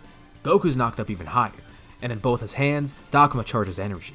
He flings two massive ki blasts at Goku, with the two blasts colliding mid-air as they hit Goku head on, knocking him out of the ring next. And now, Dakoma's only focused on Jiren. Jiren puts up a good fight, and shows off a lot of his power. Dakoma is impressed, but Jiren can't overcome him. He tells Jiren that he had a good showing, and tells Jiren to remember what he said. This is the end of the line though, as he finishes the battle and knocks Jiren out of the ring. There's still some other people that haven't been eliminated, and Dakoma takes it upon himself to do so. Not that it's that tough either. Within a few more seconds, he's able to clean out the ring, defeating everyone, claiming victory. This means all the other universes are erased, except for Universe 6. And now he gets a wish from Super Shenron. What'll he actually wish for? Is he really going to wish to take Champa's spot? Well, no. That was only a bluff against Jiren. He does want to take Champa's spot, but this seems too easy. He'd rather do it in his own way. Not to mention, he has a much better wish in mind, one that'll be much more fulfilling for him down the road, reviving all the other universes. It's not fair that they had to die just for them to survive. And again, think of Dakoma's mindset. He despises the gods, meaning he'd most likely want to go against Zeno's decision to erase everyone. Little did he know though, this is what Zeno actually intended. And he's happy with this outcome. Dakoma hopes this means he gets to see Jiren again. Jiren left quite the impression, but Dakoma also left an impression on Jiren himself. And let's talk about that for a bit. After the tournament, things cool down, and Jiren decides he wants to make a move. Dakoma's word to stick with him, and he still wants to surpass Beerus. Maybe now's the time. His power's more than enough. and he's learned some things from Beerus that he can use against him. And there's only one way to take the throne: killing Beerus. He tells Beerus he wants to spar one day, and Beerus is okay with this. It's been a while since he fought, and maybe this will actually be fun, as well as good training for Jiren. But Beerus can tell something's up. It's kind of weird that Jiren just asked for this out of the blue, and he can detect Jiren's uneasiness. He wonders what this guy is scheming. Anyways, the fight begins. Jiren lunges at Beerus, and Beerus is pretty impressed with his power. He hasn't really seen Jiren fight all out too much, mainly not seeing this firsthand. This is the first time he gets to experience it head on, because Jiren's actually serious this time. He wants to know what's gotten into his student, and Jiren says what's been on his mind. He's been questioning Beerus' integrity and his effectiveness. He just sits around doing nothing. And furthermore, he's lied to all of them. Beerus says that he must remain neutral. He can't just go around solving everyone's problems. That's the mortals' problems. Jiren says it doesn't matter though. He does a terrible job of being neutral. All he does is sleep for years on end. And he knows that Beerus ordered Vegeta's destruction. He was working with the guy who killed everyone on Jiren's planet too. Beerus is actually surprised to hear this. How does Jiren know about his connection to Frieza? It becomes clear that the spar is turning into an all-out battle. Jiren vows to defeat Beerus here and take his spot. The two Saiyans are watching on as well, amazed but concerned. Is all of this actually true? Beerus ordered the destruction of their planet? Not that Goku cares much, and not that Vegeta really cares too much about Vegeta at this point. But this does come as a shock to them, and they wonder, what else has Beerus done that they don't know about? Whis watches on, saying nothing, and he actually wonders how this fight will go. Goku and Vegeta don't know if they should intervene or not, either to help Jiren or stop the fight. They're just kinda confused and bewildered. During the fight, Beerus begins to realize that he created this. He encouraged Jiren to go this route and become a god of destruction. Think about it. It's only natural that Jiren would want to destroy Beerus, taking the throne by force. And Beerus actually accepts this. He's actually enjoying himself and realizes that this is necessary. If Jiren wins here, he'll have earned a spot as a god of destruction. But if Beerus wins, he'll kill Jiren. Jiren wastes no time though. He's aiming to kill Beerus after all. So right away, he breaks out one of Beerus' techniques, something that he learned a while back, the Hakai. Of course, Beerus is no stranger to this, so he tries his own. With the two Hakais clashing, everything shakes, the entire planet, everything around it. It seems like the whole universe shakes from this. But really, the two Hakais just cancel each other out. I mean, you're basically destroying destruction. And this actually gets Beerus to realize something. The two of them are evenly matched. I mean, Jiren has perfect use of the Hakai, and his raw power seems to be equal to Beerus. He doesn't think this fight will be decisive either way, but it gets him thinking. He tells Jiren that he's proven himself. But Jiren still wants to fight. He wants to win this and become the god of destruction. And Beerus tells him he'll become god of destruction one day, but not today. For now, he'll officially be made as a candidate. Jiren's made his voice heard, and Beerus will try to do better at his job. But also, he'll give Jiren the ability to help as a candidate. And who knows, maybe down the road, they could fight once more, and Jiren can take the throne by force. Jiren actually snaps out of it after hearing this. Beerus actually listened to him. Not only did he become a candidate for God of Destruction, but Beerus at least said that he wants to try to do better at his job. Obviously, Jiren still doesn't trust his integrity, but he'll give Beerus the benefit of the doubt. Besides, he could always keep training, and if Beerus doesn't keep his word this time, Jiren will finish the job that he started here. Having enjoyed the fight, Beerus is actually pretty content despite almost being killed. Making peace with the student once more, he sticks a hand out and Jiren shakes it. It's weird how happy he is after an attempted assassination. So, what's next after this? Even though this is the finale, I might make an epilogue to the series if there's enough interest. That's why I put the like goal at the beginning of the video. Going beyond the tournament power, we can show some more changes on Earth, as well as Dakoma returning, and what truly happens between Beerus and Jiren, as well as any other plot points that I haven't really covered here. I did have a few more ideas for this scenario, but I didn't know if there would be enough interest, so I left them out of this part and I might include them in another one. Drop a like and let me know below if you'd like to see more of this scenario. But besides that, this is pretty much where it ends for now. So what did you guys think about this scenario? And if anything continues, what do you think will happen next? As always, if you liked the video, be sure to drop a like, and let's try to hit that like goal from the beginning of the video so we can get another part of this series. If you haven't already, why not subscribe, as well as clicking the bell icon to get notified about any future parts of this What If, or any other videos that I upload on my channel. Anyways, thank you all for watching, thanks for supporting the scenario, and I'll see you all in my next video.